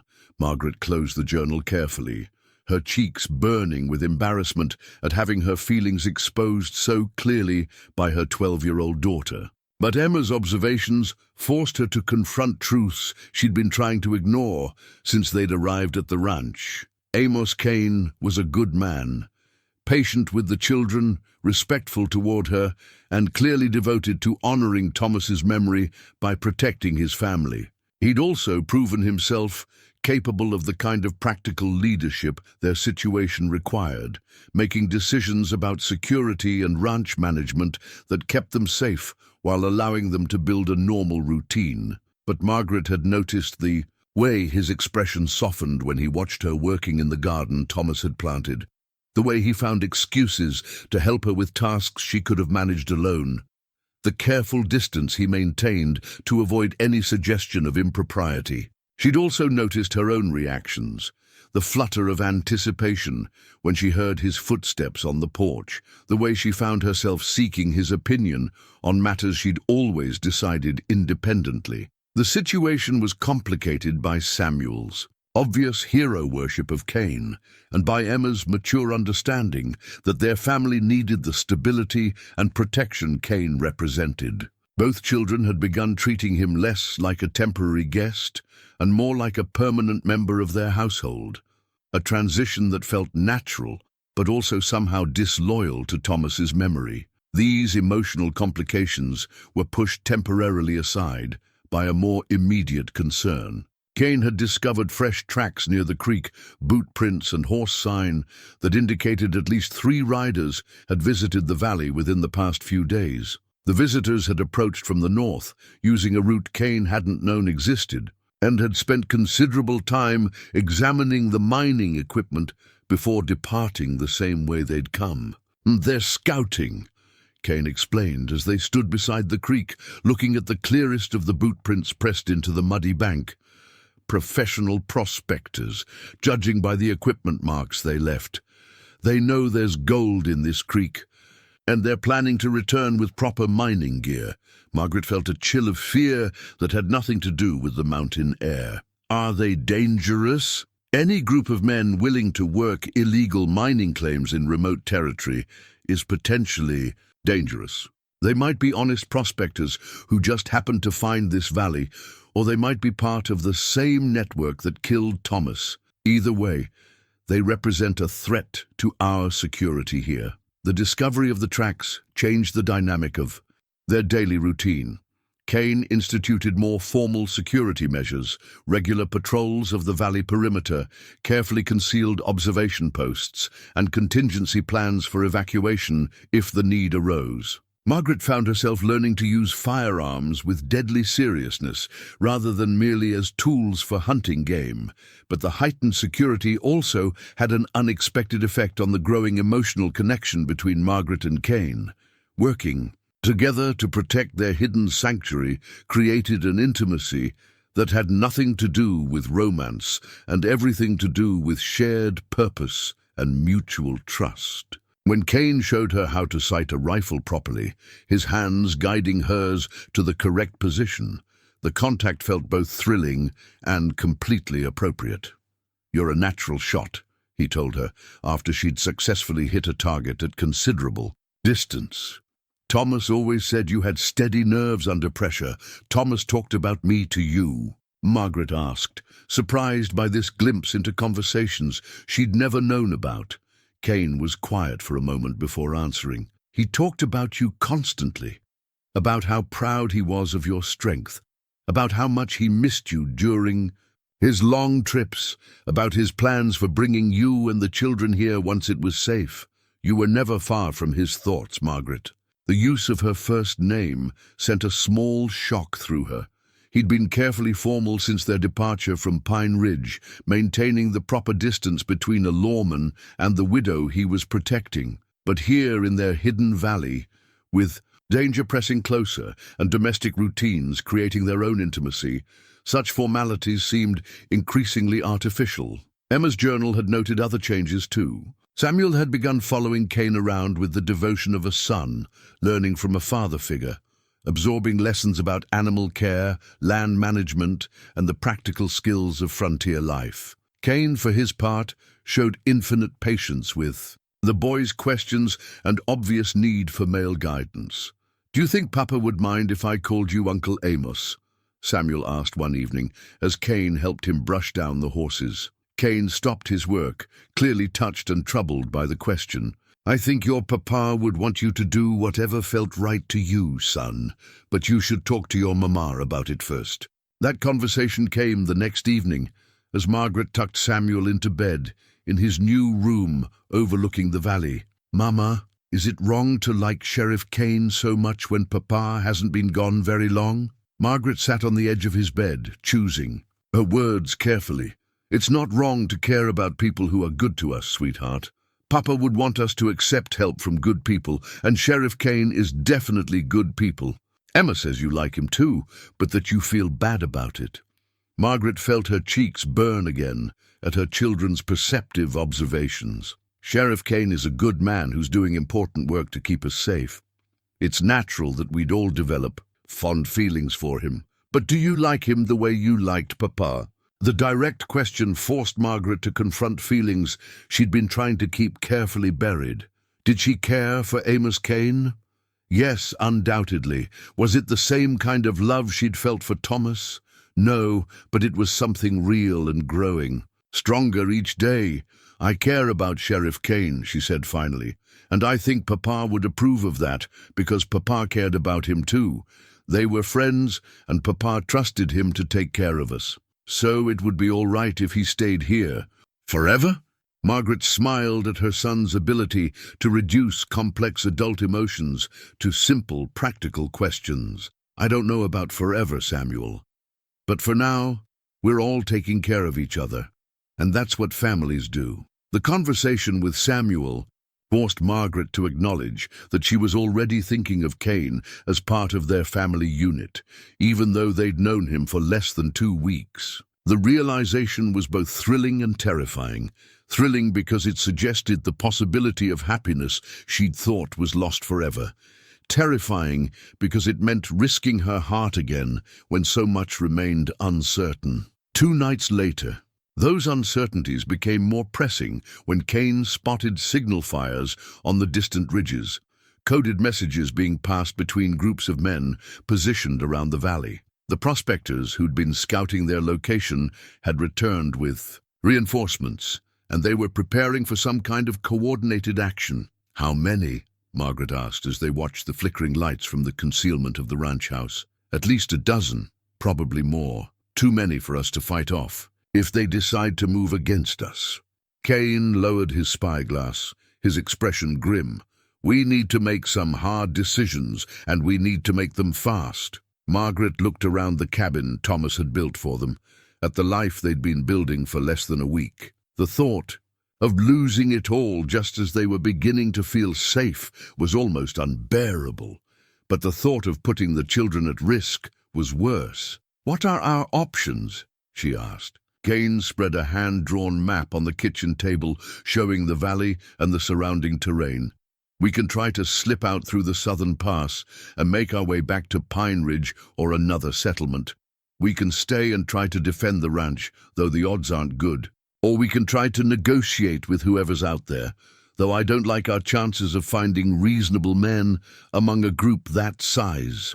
Emma appeared in the doorway, having obviously been listening to their conversation. What about fighting? Aback? She asked with the fierce determination of someone defending her home. This is our place now. Papa built it for us. Cain looked at the 12-year-old with serious respect. Fighting is always an option, Emma, but it's also dangerous. Your mama has to decide what risk she's willing to take to keep this ranch. Margaret studied the map, thinking about Thomas's careful preparations and the natural defenses he'd incorporated into the valley's design. Maybe they had more advantages than Cain was considering. Tell me about these natural choke points you mentioned, she said. If Thomas designed this place to be defensible, maybe we shouldn't give up without testing his preparations. As they planned their defense strategy, Margaret realized she was no longer the desperate widow who'd laughed bitterly at a dollar bill inheritance. She was a woman with something worth fighting for, surrounded by people she loved and who loved her in return. The signal fires continued to flicker on the ridges around their hidden valley, but Margaret found herself less afraid than she'd expected to be. Thomas had built them more than a ranch. He'd built them a fortress of love and careful planning. Now it was time to find out whether his final gift would prove strong enough to protect the family he'd died trying to save. The morning after the signal fires, Margaret woke to find Cain standing motionless on the front porch, staring toward the barn with an expression she'd never seen before. Not alarm exactly, but a kind of stunned recognition. "Amos, what is it?" He pointed toward the barn, where a thin column of smoke rose from the chimney of what Margaret had assumed was a storage building. "Someone's lit a fire in there." Margaret's blood ran cold. "The prospectors?" "I don't think so." Cain's voice carried a strange note of uncertainty. "That smoke is coming from the forge Thomas built in the barn. Only someone who knew exactly where to find it and how to operate it safely would risk lighting it up." They moved cautiously toward the barn, Cain with his rifle ready, and Margaret, clutching Thomas's pistol with hands that trembled, despite her efforts to stay calm. But as they approached the building, Margaret heard something that stopped her in her tracks. Someone whistling a tune she recognized, a melody Thomas used to hum while he worked on his wood-carving projects.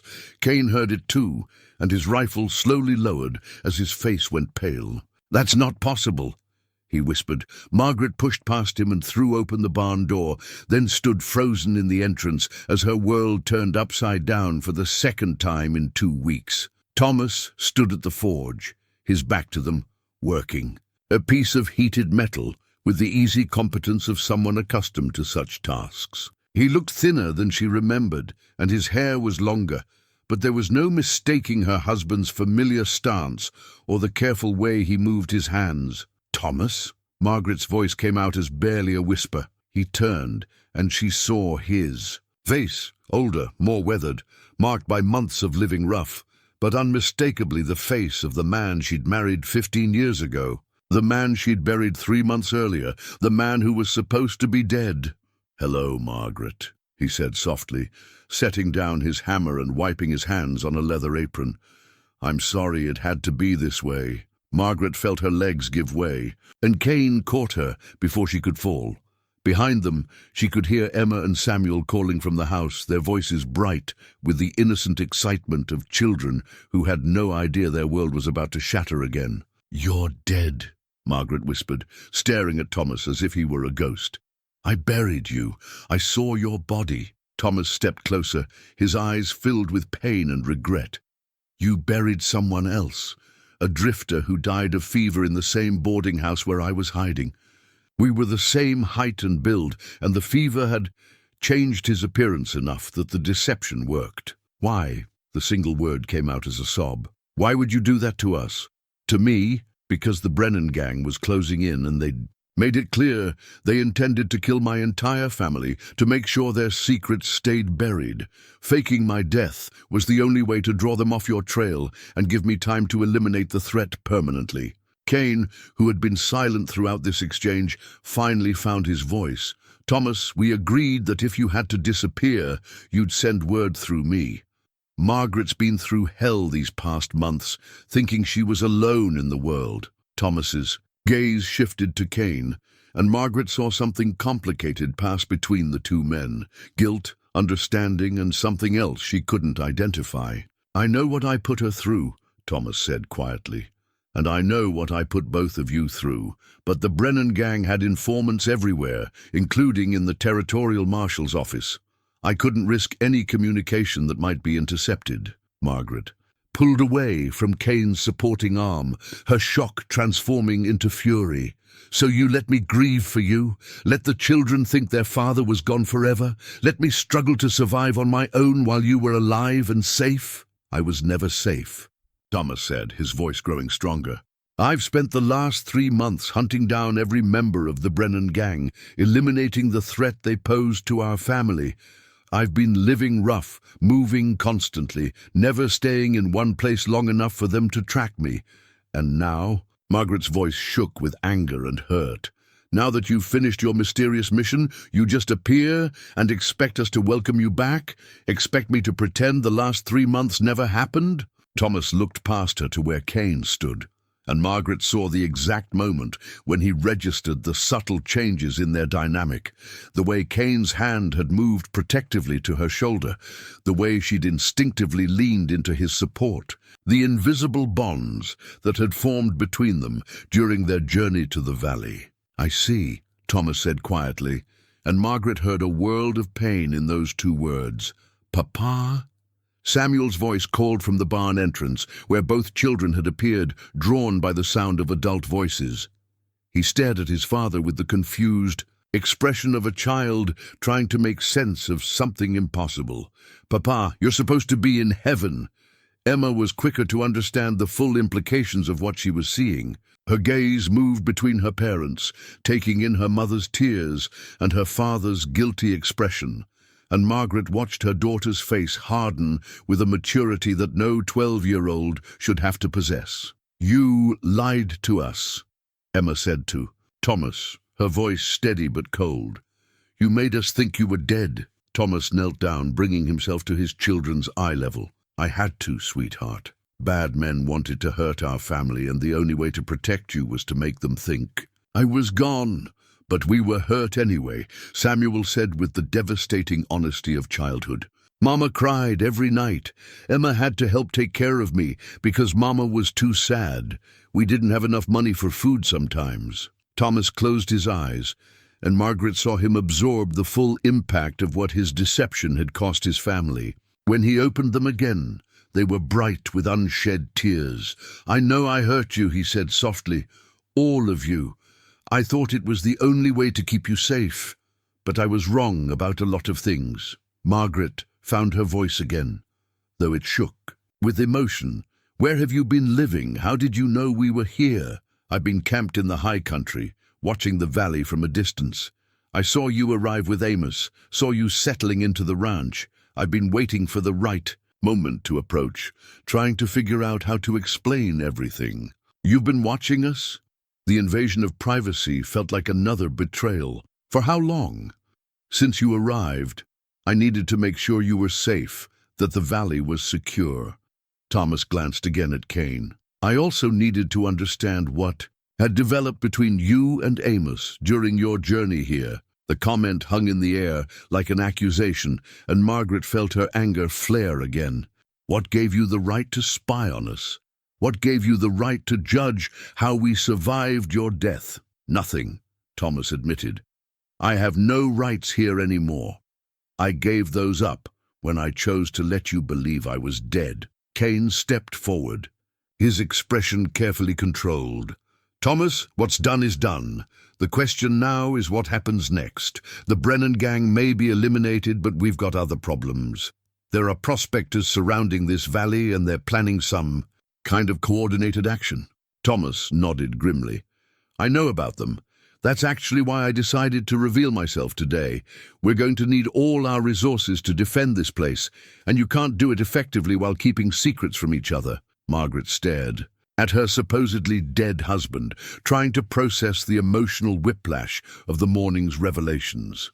Part of her wanted to run into his arms and pretend the last 3 months had been a nightmare. Part of her wanted to strike him for the pain he'd caused, but the strongest part of her was trying to figure out how to protect her children from being hurt again by adult decisions they couldn't control. "Thomas," she said finally, "I don't know how to forgive you for this. I don't even know how to understand it.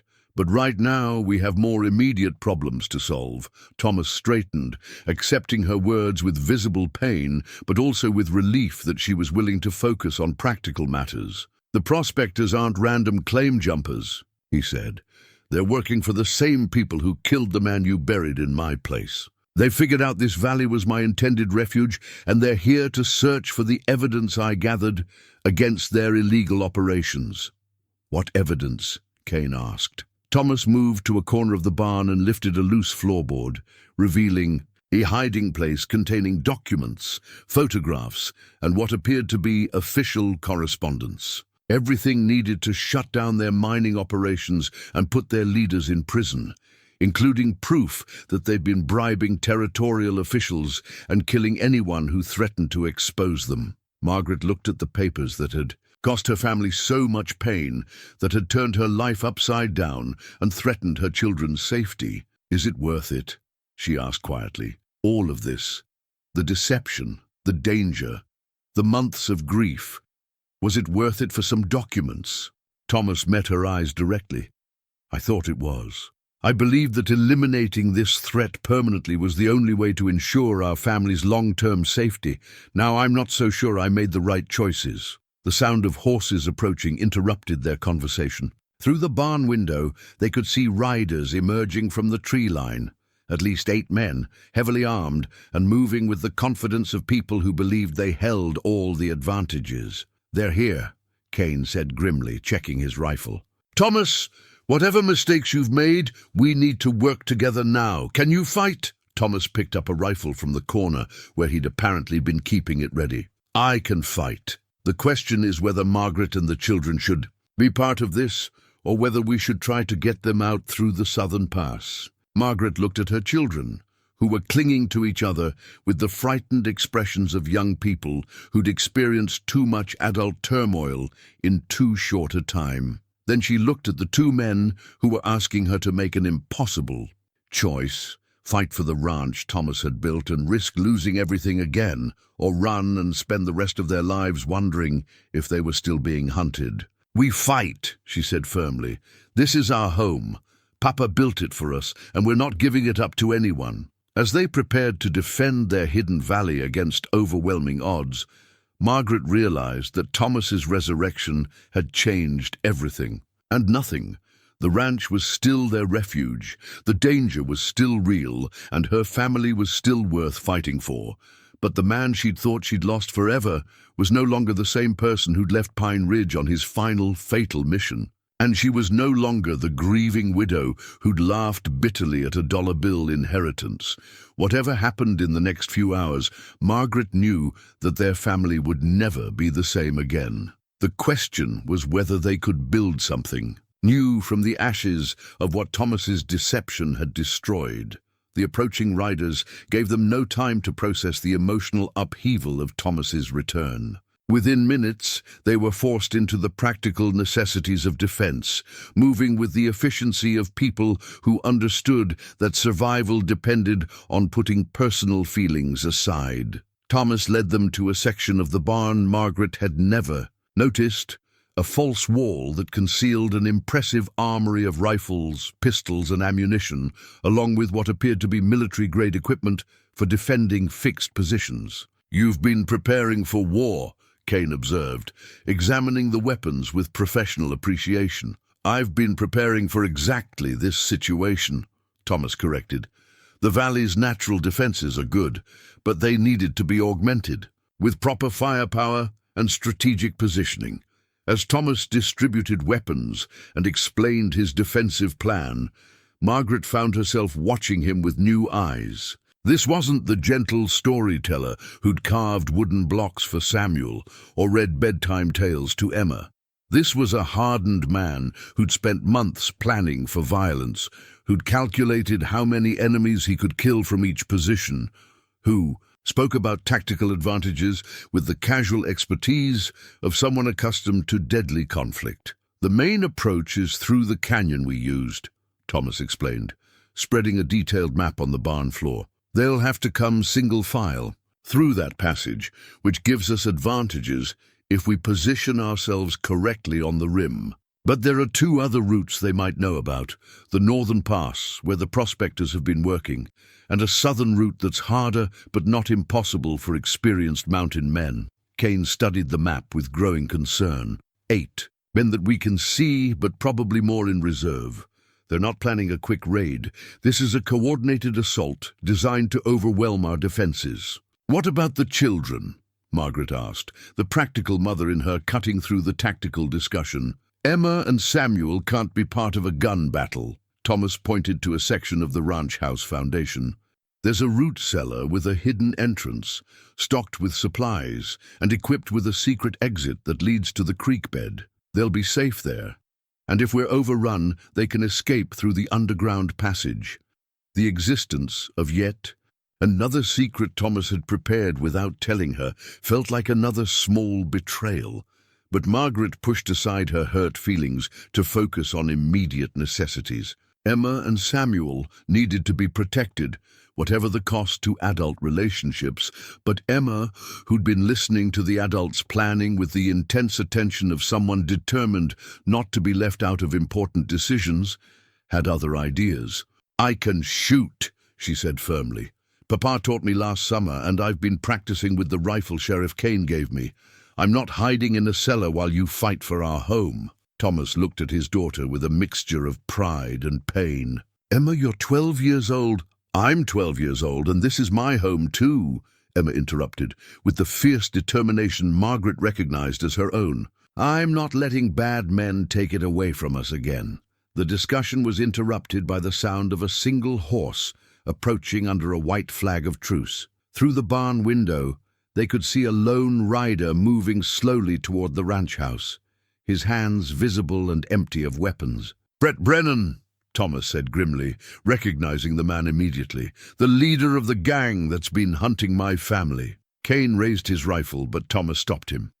"Let him come. He wants to talk," which means he's not entirely confident. "About his position. That gives us information we can use." They watched as the rider stopped in front of the ranch house and called out in a voice that carried clearly across the valley, "Thomas Hollis, I know you're alive, and I know you're watching. Come out and we can discuss this like civilized men." Margaret felt a chill at hearing Thomas's name spoken by someone who'd been trying to kill her family. The voice was cultured, educated, not what she'd expected from a violent criminal. Somehow that made it more frightening than obvious brutality. "Would have been.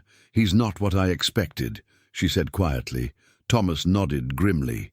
"Brett Brennan is dangerous precisely because he's intelligent and educated. He's not a typical outlaw. He's a businessman who uses violence as a tool when legal methods don't serve his purposes." Cain was studying the rider through his spyglass. "He's confident, which means he thinks he has advantages we don't know about. Could be more men than we've spotted. Could be inside information about the valley's defenses." Thomas considered this possibility with obvious concern. "There's something else you need to know," he said quietly. "The territorial marshal who gave me this assignment, I have reason to believe he's been compromised. Brennan may know more about my investigation than I originally assumed." The revelation that their enemies might have government connections sent a spike of fear through Margaret.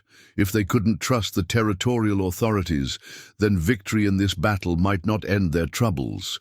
It might only make them fugitives from a corrupt system. "Thomas," she said, her voice steady despite her racing heart, "if we fight these men and win, what happens next? Do we spend the rest of our lives hiding in this valley, never knowing if more enemies are coming?" Thomas met her eyes directly, and she saw in them an acknowledgement of all the ways his choices had trapped them. "I don't know," he admitted. "I thought eliminating the Brennan gang would end the threat, but if the corruption goes higher than I realized, we might be fighting a war we can't win." Cain lowered his spyglass and turned to face them both. "Then maybe it's time to change the terms of engagement. Instead of just defending this valley, maybe we need to find a way to end this permanently." "What do you mean?" Margaret asked. Cain's expression was grim but determined. "Thomas has evidence that could bring down corrupt officials and shut down illegal operations. Brennan's here because he needs to destroy that evidence and eliminate the witnesses. But what if we turn the situation around? What if we make the evidence public in a way that forces honest authorities to take action?" Thomas shook his head. "The risk is too great. If we're wrong about who can be trusted, we'll be signing our own death warrants." "We're already marked for death," Margaret pointed out with the pragmatic clarity of someone who'd accepted the full reality of their situation. "At least this way, we'd be fighting back instead of just running." The sound of Brett Brennan's voice carried across the valley again. "I'm a reasonable man, Hollis. I'm prepared to offer terms that would allow your family to walk away from this situation alive.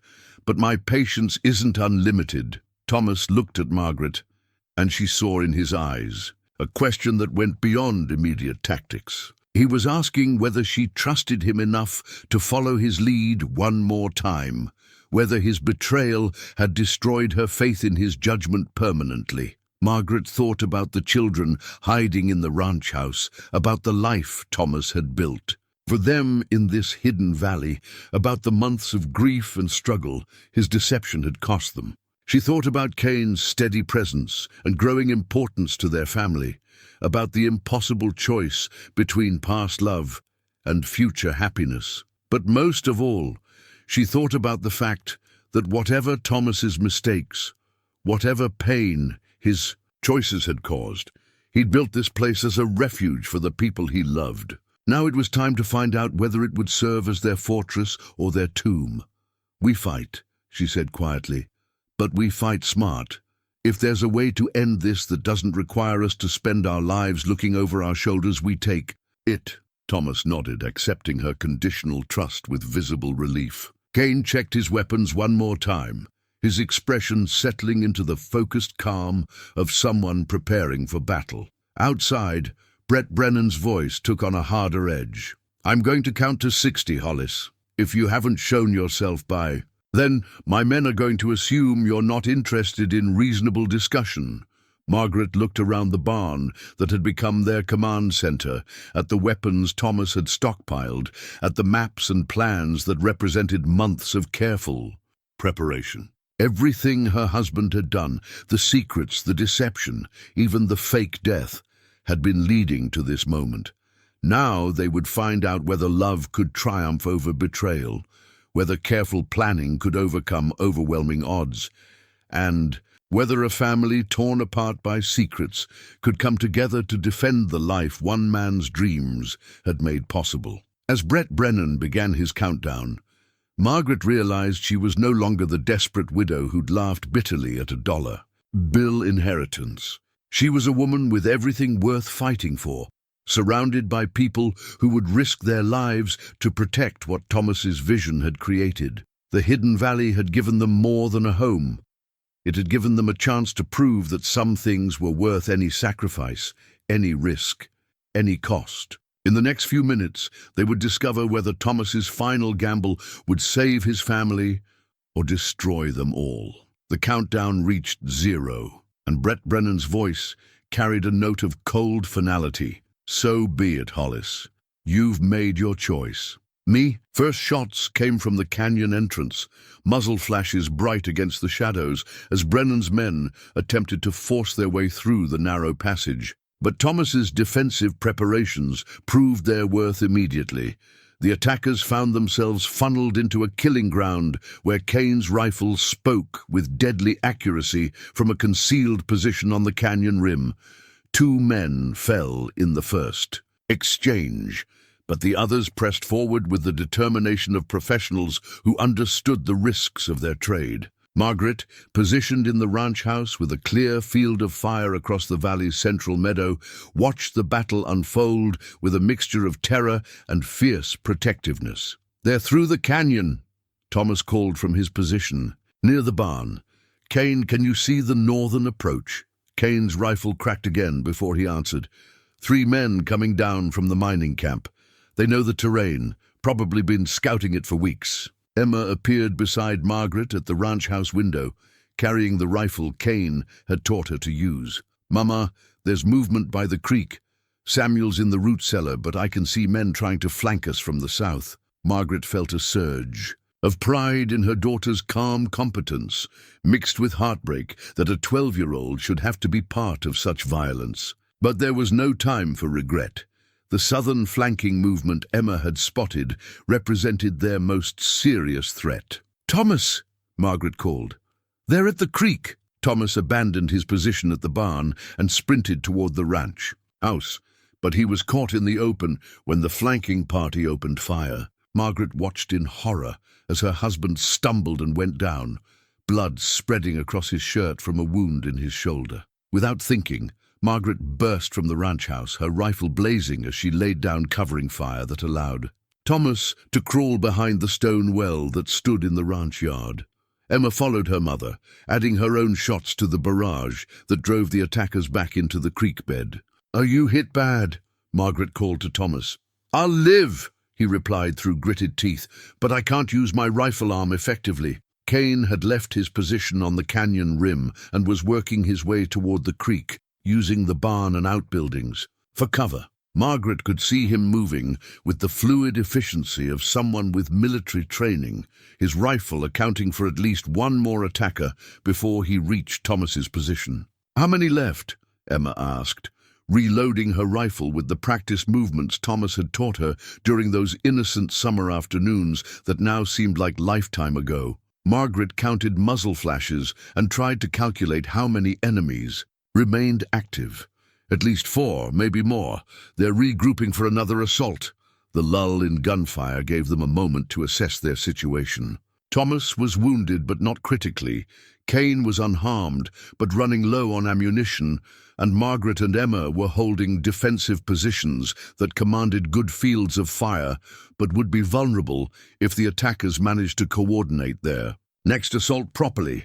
They're going to try to overrun us," Thomas said, his voice tight with pain, but his tactical thinking still sharp. "Brennan knows we can't hold them off indefinitely if they're willing to take casualties," as if summoned. By Thomas's prediction, Brett Brennan's cultured voice carried across the valley. "Mrs. Hollis, I know you can hear me. Your husband has caused me considerable inconvenience, but I'm prepared to be reasonable.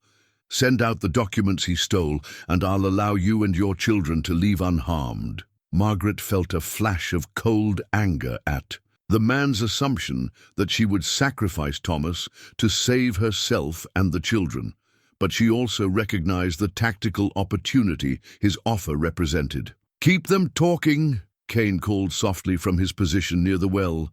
"Every minute we delay gives us time to think of something."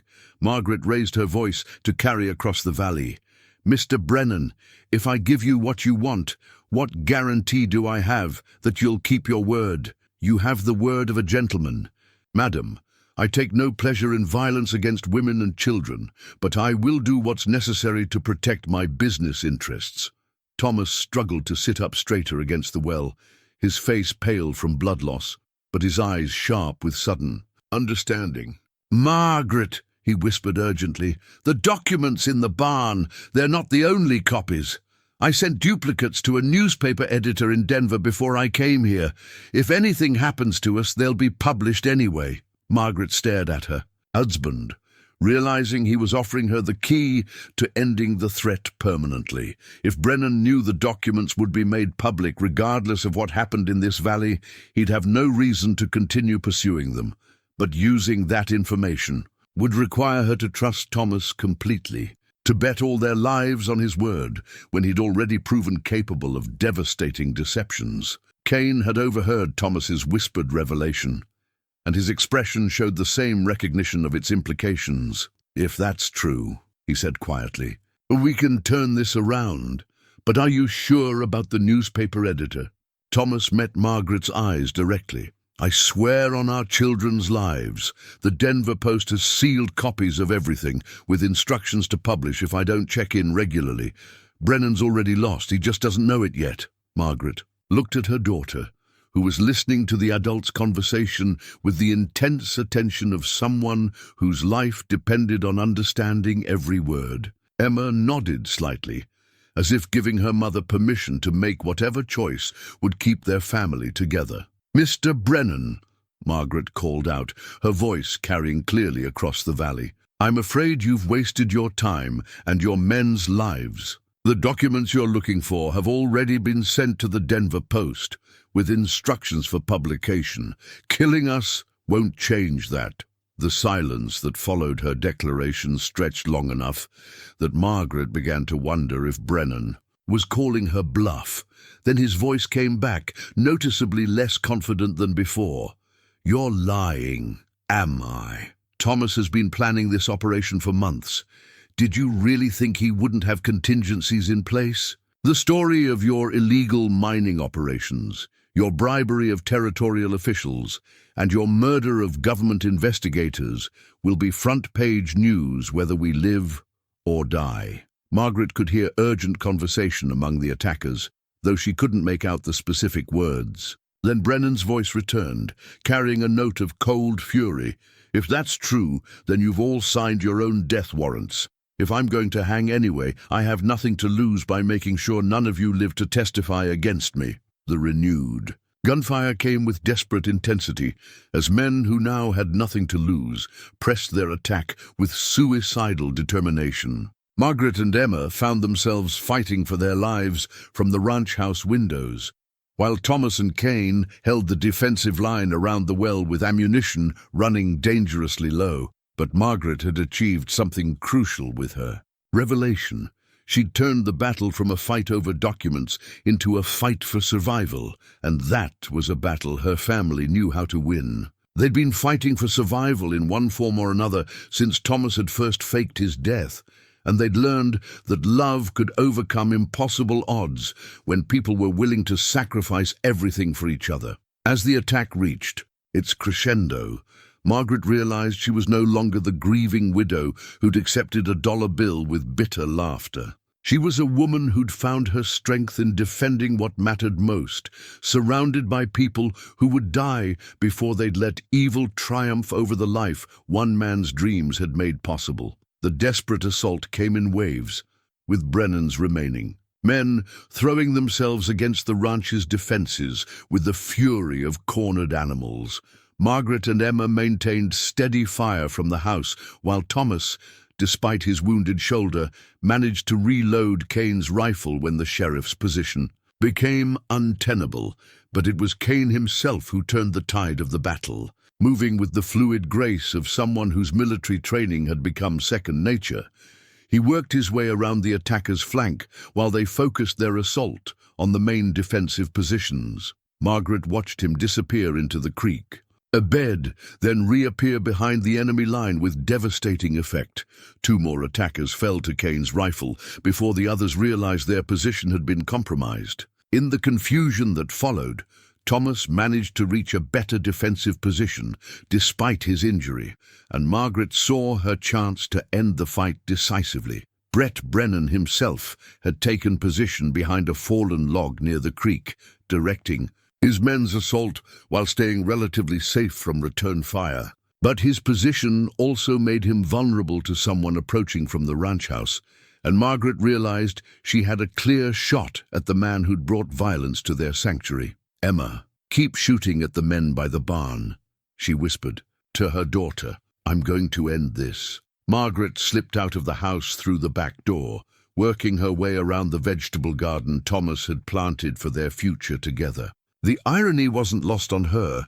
She was using his careful landscaping to stalk the man who tried to destroy everything he'd built for them.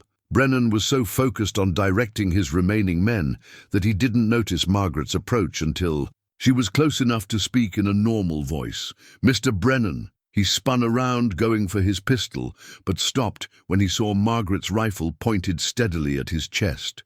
For a moment, they stared at each other across the space that separated. Civilization from barbarism, law from lawlessness, protecting family from destroying it. "You're not a killer, Mrs. Hollis," Brennan said quietly, his cultured voice carrying a note of confidence that suggested he thought he could talk his way out of the situation. "You're a respectable woman, a mother. You don't have it in you to shoot an unarmed man in cold blood." "You're right," Margaret replied calmly. "I'm not a killer, but I'm a mother whose children were threatened by your greed and violence. And Mr. Brennan, you're not unarmed. You're reaching for your pistol." Brennan's hand froze halfway to his weapon as he realized Margaret had read his intentions perfectly. In that moment of hesitation, Cain appeared from the creek bed behind him, rifle trained on the gang leader's back. "It's over, Brennan," Cain said quietly. "Your men are dead or running. The documents are already in Denver, and you're under arrest for murder, conspiracy, and about a dozen territorial crimes." Brennan looked around the valley that had become his trap, taking in the bodies of his men and the family that had proven more resourceful and determined than he'd anticipated. His shoulders sagged as he realized the magnitude of his defeat. "You people have no idea what you've cost me," he said bitterly. "Years of planning, thousands of dollars in investment, relationships built over decades, all destroyed by one man's stubborn integrity." Thomas appeared beside the well, his wounded arm in a makeshift sling, but his voice strong with conviction. "What we've cost you is the right to profit from other people's misery. The mining claims you've been working are on government land. The officials you've been bribing have been stealing from taxpayers, and the people you've killed were just doing their jobs." Emma emerged from the ranch house, her rifle still ready, but pointed safely at the ground. Samuel appeared in the doorway behind her, having climbed out of the root cellar when the shooting stopped. Margaret looked at her children, her brave, resilient children who'd endured more upheaval and danger than any young people should have to face, and felt a surge of pride mixed with relief. They'd survived. More than that, They'd triumphed over forces that had seemed overwhelming. Thomas's planning, Cain's skill, and the family's determination to protect each other had proven stronger than greed and corruption. But Margaret also realized that their victory came with complications. Brett Brennan was captured rather than killed, which meant there would be questions from territorial authorities, legal proceedings, and public attention they'd hoped to avoid. "What happens now?" she asked Cain, as he secured Brennan with rope from the barn. Cain glanced at Thomas, and Margaret saw a silent communication pass between the two men. "Now we do what we should have done from the beginning," Cain said. "We trust the honest authorities and let the legal system work the way it's supposed to." Thomas nodded, wincing as the movement aggravated his shoulder wound. "The territorial marshal I've been working with is clean. I'm sure of that now. The documents I sent to Denver will force an investigation that goes all the way to the top of the territorial government. There will be trials, convictions, and reforms that make this kind of corruption much harder in the future." Margaret looked around the valley that had become their battlefield, taking in the evidence of violence that would need to be cleaned up and the damage that would need to be repaired. But she also saw the home Thomas had built for them, still, standing strong despite everything they'd endured. "And us?" she asked. "What happens to our family?" Thomas met her eyes directly, and she saw in them an acknowledgement of all the ways his choices had changed their relationships. "That depends on whether you can forgive a foolish man who thought he was protecting his family but ended up causing them more pain than he prevented." Margaret considered his question seriously, thinking about the months of grief and struggle his deception had cost them, but also about the ranch he'd built and the evidence that every secret he'd kept had been motivated by love rather than selfishness. "I can forgive you, Thomas," she said finally, "but things can't go back to the way they were before. Too much has changed. You've changed, I've changed, and the children have had to grow up too fast." Thomas nodded, accepting the limits of her forgiveness with visible pain, but also with understanding. "I know. I'm hoping we can build something new, something better than what we had before. But I also know that will take time, and I know I don't have any right to expect it." Cain had been listening to this exchange while tending to his prisoner, but now he stepped forward with the quiet authority that had guided them through their journey to safety. "If I may," he said respectfully, "there's going to be a lot of attention. You focused on this valley.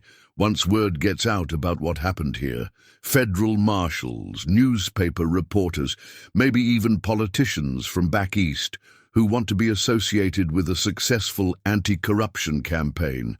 This might not be the quiet refuge Thomas intended it to be." Margaret realized he was right, and the thought of their hidden sanctuary becoming a public spectacle filled her with dismay. But Emma, who'd been listening with the serious attention she gave to all adult conversations, had a different perspective. "Maybe that's not entirely bad," she said thoughtfully. "If people know about this place and why Papa built it, then it becomes harder for bad men to threaten us in the future. Sometimes the best way to stay safe is to make sure everyone's watching." Margaret looked at her wise 12-year-old daughter and felt a surge of hope for the future. Whatever challenges lay ahead, they would face them as a family that had proven its strength under the most difficult circumstances imaginable. As the sun began to set over their hidden valley, painting the surrounding peaks in shades of gold and rose, Margaret realized that Thomas's dollar bill inheritance had led to something far more valuable than he could have imagined. Not just a ranch or a refuge, but the discovery of their own courage and the knowledge that love could survive even the most devastating betrayals. The family that had been torn apart by secrets had come together to defend what mattered most. Now they would have to learn how to build a future on the foundation of that hard-won victory. 6 months later, Margaret stood on the porch of the ranch house, watching Emma and Samuel play in the meadow while Cain and Thomas worked together to repair the barn roof damaged during the battle. The scene would have looked perfectly domestic to any casual observer, But Margaret knew the complexities that lay beneath the surface of their reconstructed family life. The legal proceedings following Brett Brennan's capture had indeed brought the attention Cain had predicted. Federal marshals, territorial investigators, and newspaper reporters had made pilgrimages to their hidden valley, transforming it temporarily into one of the most famous locations in the Colorado Territory. The story of the widowed mother who'd defended her family's ranch against corrupt mining interests had captured public imagination, making Margaret something of a folk hero despite her preference for privacy. But the attention had also brought vindication. Thomas's evidence had led to the conviction of 3 territorial officials, the shutdown of dozens of illegal mining operations, and reforms that strengthened oversight of government activities in remote areas. More importantly for their family, it had established beyond doubt that Thomas's work had been legitimate and that the threats they'd faced had been real. The question of what kind of family they would become had proven more complicated than legal proceedings or public recognition. Thomas's return from the dead had created emotional dynamics that couldn't be resolved through simple forgiveness or the passage of time. Margaret had indeed forgiven her husband for the deception, but forgiveness didn't automatically restore the trust and intimacy that had been damaged by his choices. They lived in the same house, worked together to manage the ranch, and presented a united front in parenting their children, but they slept in separate bedrooms and maintained the careful politeness of people still learning how to be comfortable with each other.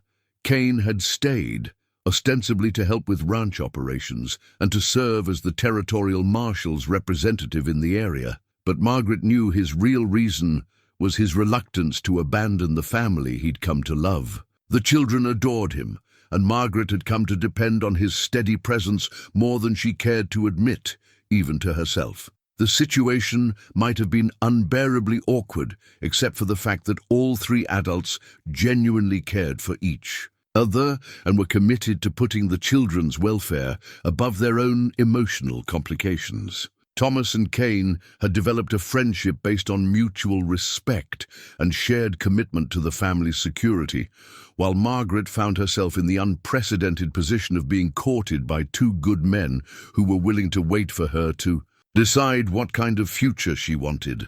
"Mama," Samuel called from the meadow where he was building something elaborate with new wooden blocks Cain had carved for him. "Come see my castle." Margaret walked out to admire her son's construction, marveling at how resilient children could be when given security and love. Samuel had adapted to having 2 father figures with the easy acceptance of childhood, and while he occasionally asked pointed questions about when Papa would move back into Mama's room, he seemed content with the current arrangements. Emma had handled the situation with her characteristic maturity, but Margaret sometimes caught her daughter watching the adults with calculating eyes that suggested she was forming her own opinions about how their family drama should resolve itself. At 13 now, Emma was old enough to understand the romantic undercurrents and practical considerations that would determine their future. "Your castle is magnificent," Margaret told Samuel, examining the wooden structure that showed clear influences from both Thomas's storytelling and Cain's practical engineering knowledge. "Are you going to live there when you're grown up?" "Maybe," Samuel said seriously. "But I think I'd rather live here on the ranch with everyone. It's big enough for lots of people, and we already have everything we need." Margaret smiled at her son's unconscious wisdom. The ranch had indeed proven large enough for their complicated family arrangement, and they did have everything they needed for happiness if they could figure out how to navigate the emotional complexities. That evening, as had become their custom, the 3 adults sat on the porch after the children had gone to bed, discussing ranch business and territory news while carefully avoiding the personal topics that hung in the air between them. "The territorial governor wants to establish a permanent marshal's station here," Cain reported, reading from a letter he'd received that afternoon. "He thinks having law enforcement based in the area would help prevent future problems with illegal mining and claim jumping." Thomas, whose shoulder had healed well but still caused him occasional discomfort, nodded thoughtfully. That would mean a steady income and official recognition of our right to be here, but it would also mean more government attention and less privacy. Margaret considered the implications.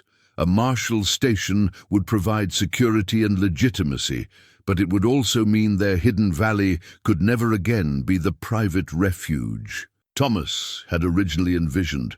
"What would you prefer?" she asked Cain directly. Cain looked at her for a long moment before answering.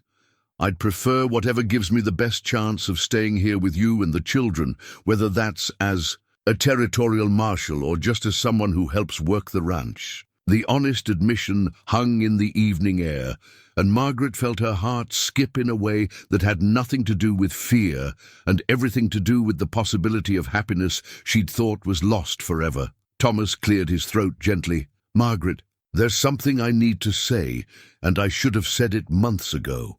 I know I can't undo the pain my choices caused, and I know I can't reclaim the marriage we had before.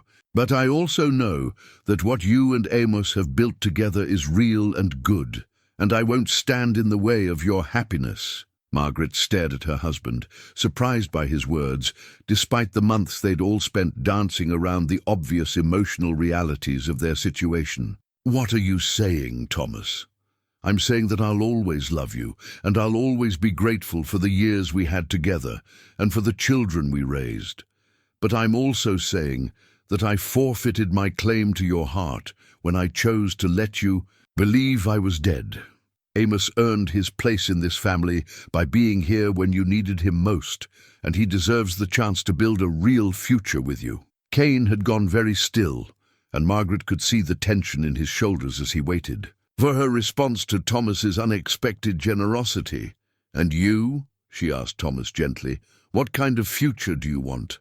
Thomas smiled, and for the first time since his return, Margaret saw genuine peace in his expression. "I want to be the best father I can be to Emma and Samuel. I want to help build this ranch into something that will support all of us. And I want to prove that I can put my family's happiness ahead of my own pride." Margaret looked out at the valley that had become their sanctuary, thinking about the journey that had brought them from Pine Ridge to this moment of decision. A year ago, she'd been a struggling widow, laughing bitterly at a dollar bill inheritance. Now she was a woman with choices to make about love and family, and the kind of future she wanted to build. "Amos," she said quietly, "would you consider staying permanently?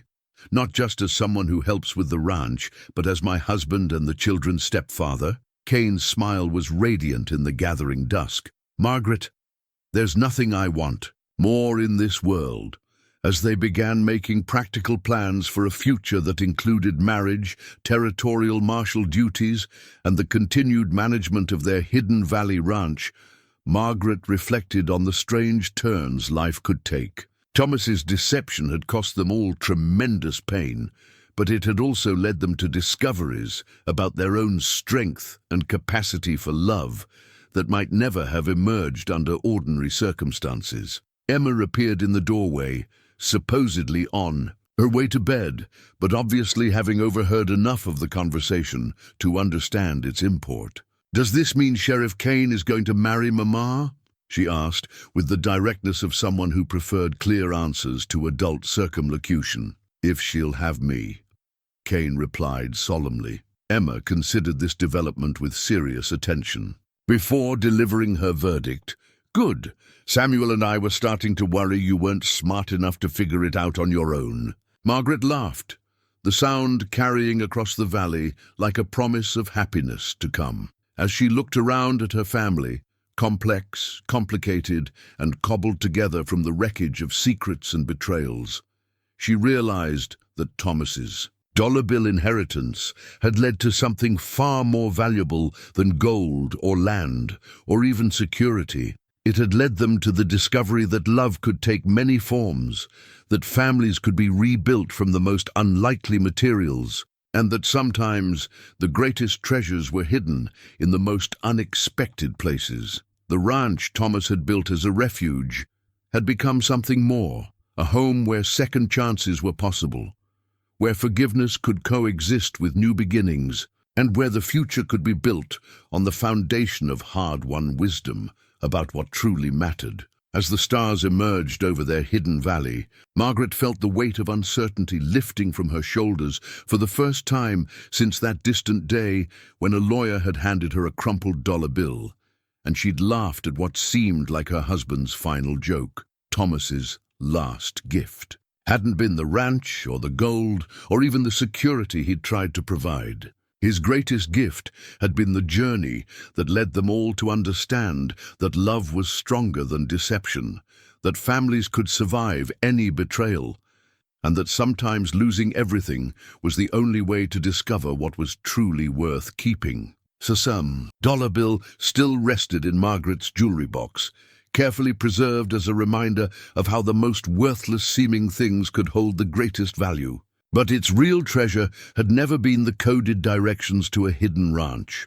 It had been the proof that one man's love for his family could transcend death itself, creating ripples of consequence that transformed everyone it touched. As Margaret prepared for bed in the house Thomas had built and Cain would help her make into a true home, she offered a silent prayer of gratitude for the strange path that had led them all to this place of peace. Tomorrow would bring new challenges, new decisions, and the everyday work of building a life together.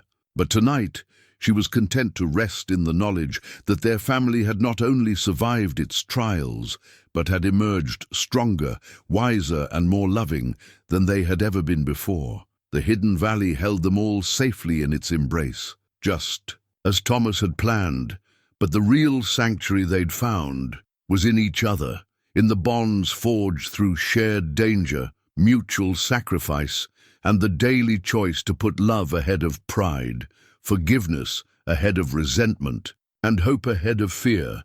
Margaret's inheritance had indeed changed everything, but not in any way the lawyer who delivered that dollar bill could have imagined. Sometimes the greatest gifts came disguised as the greatest disappointments, and sometimes the most worthless things contained the most precious treasures of all.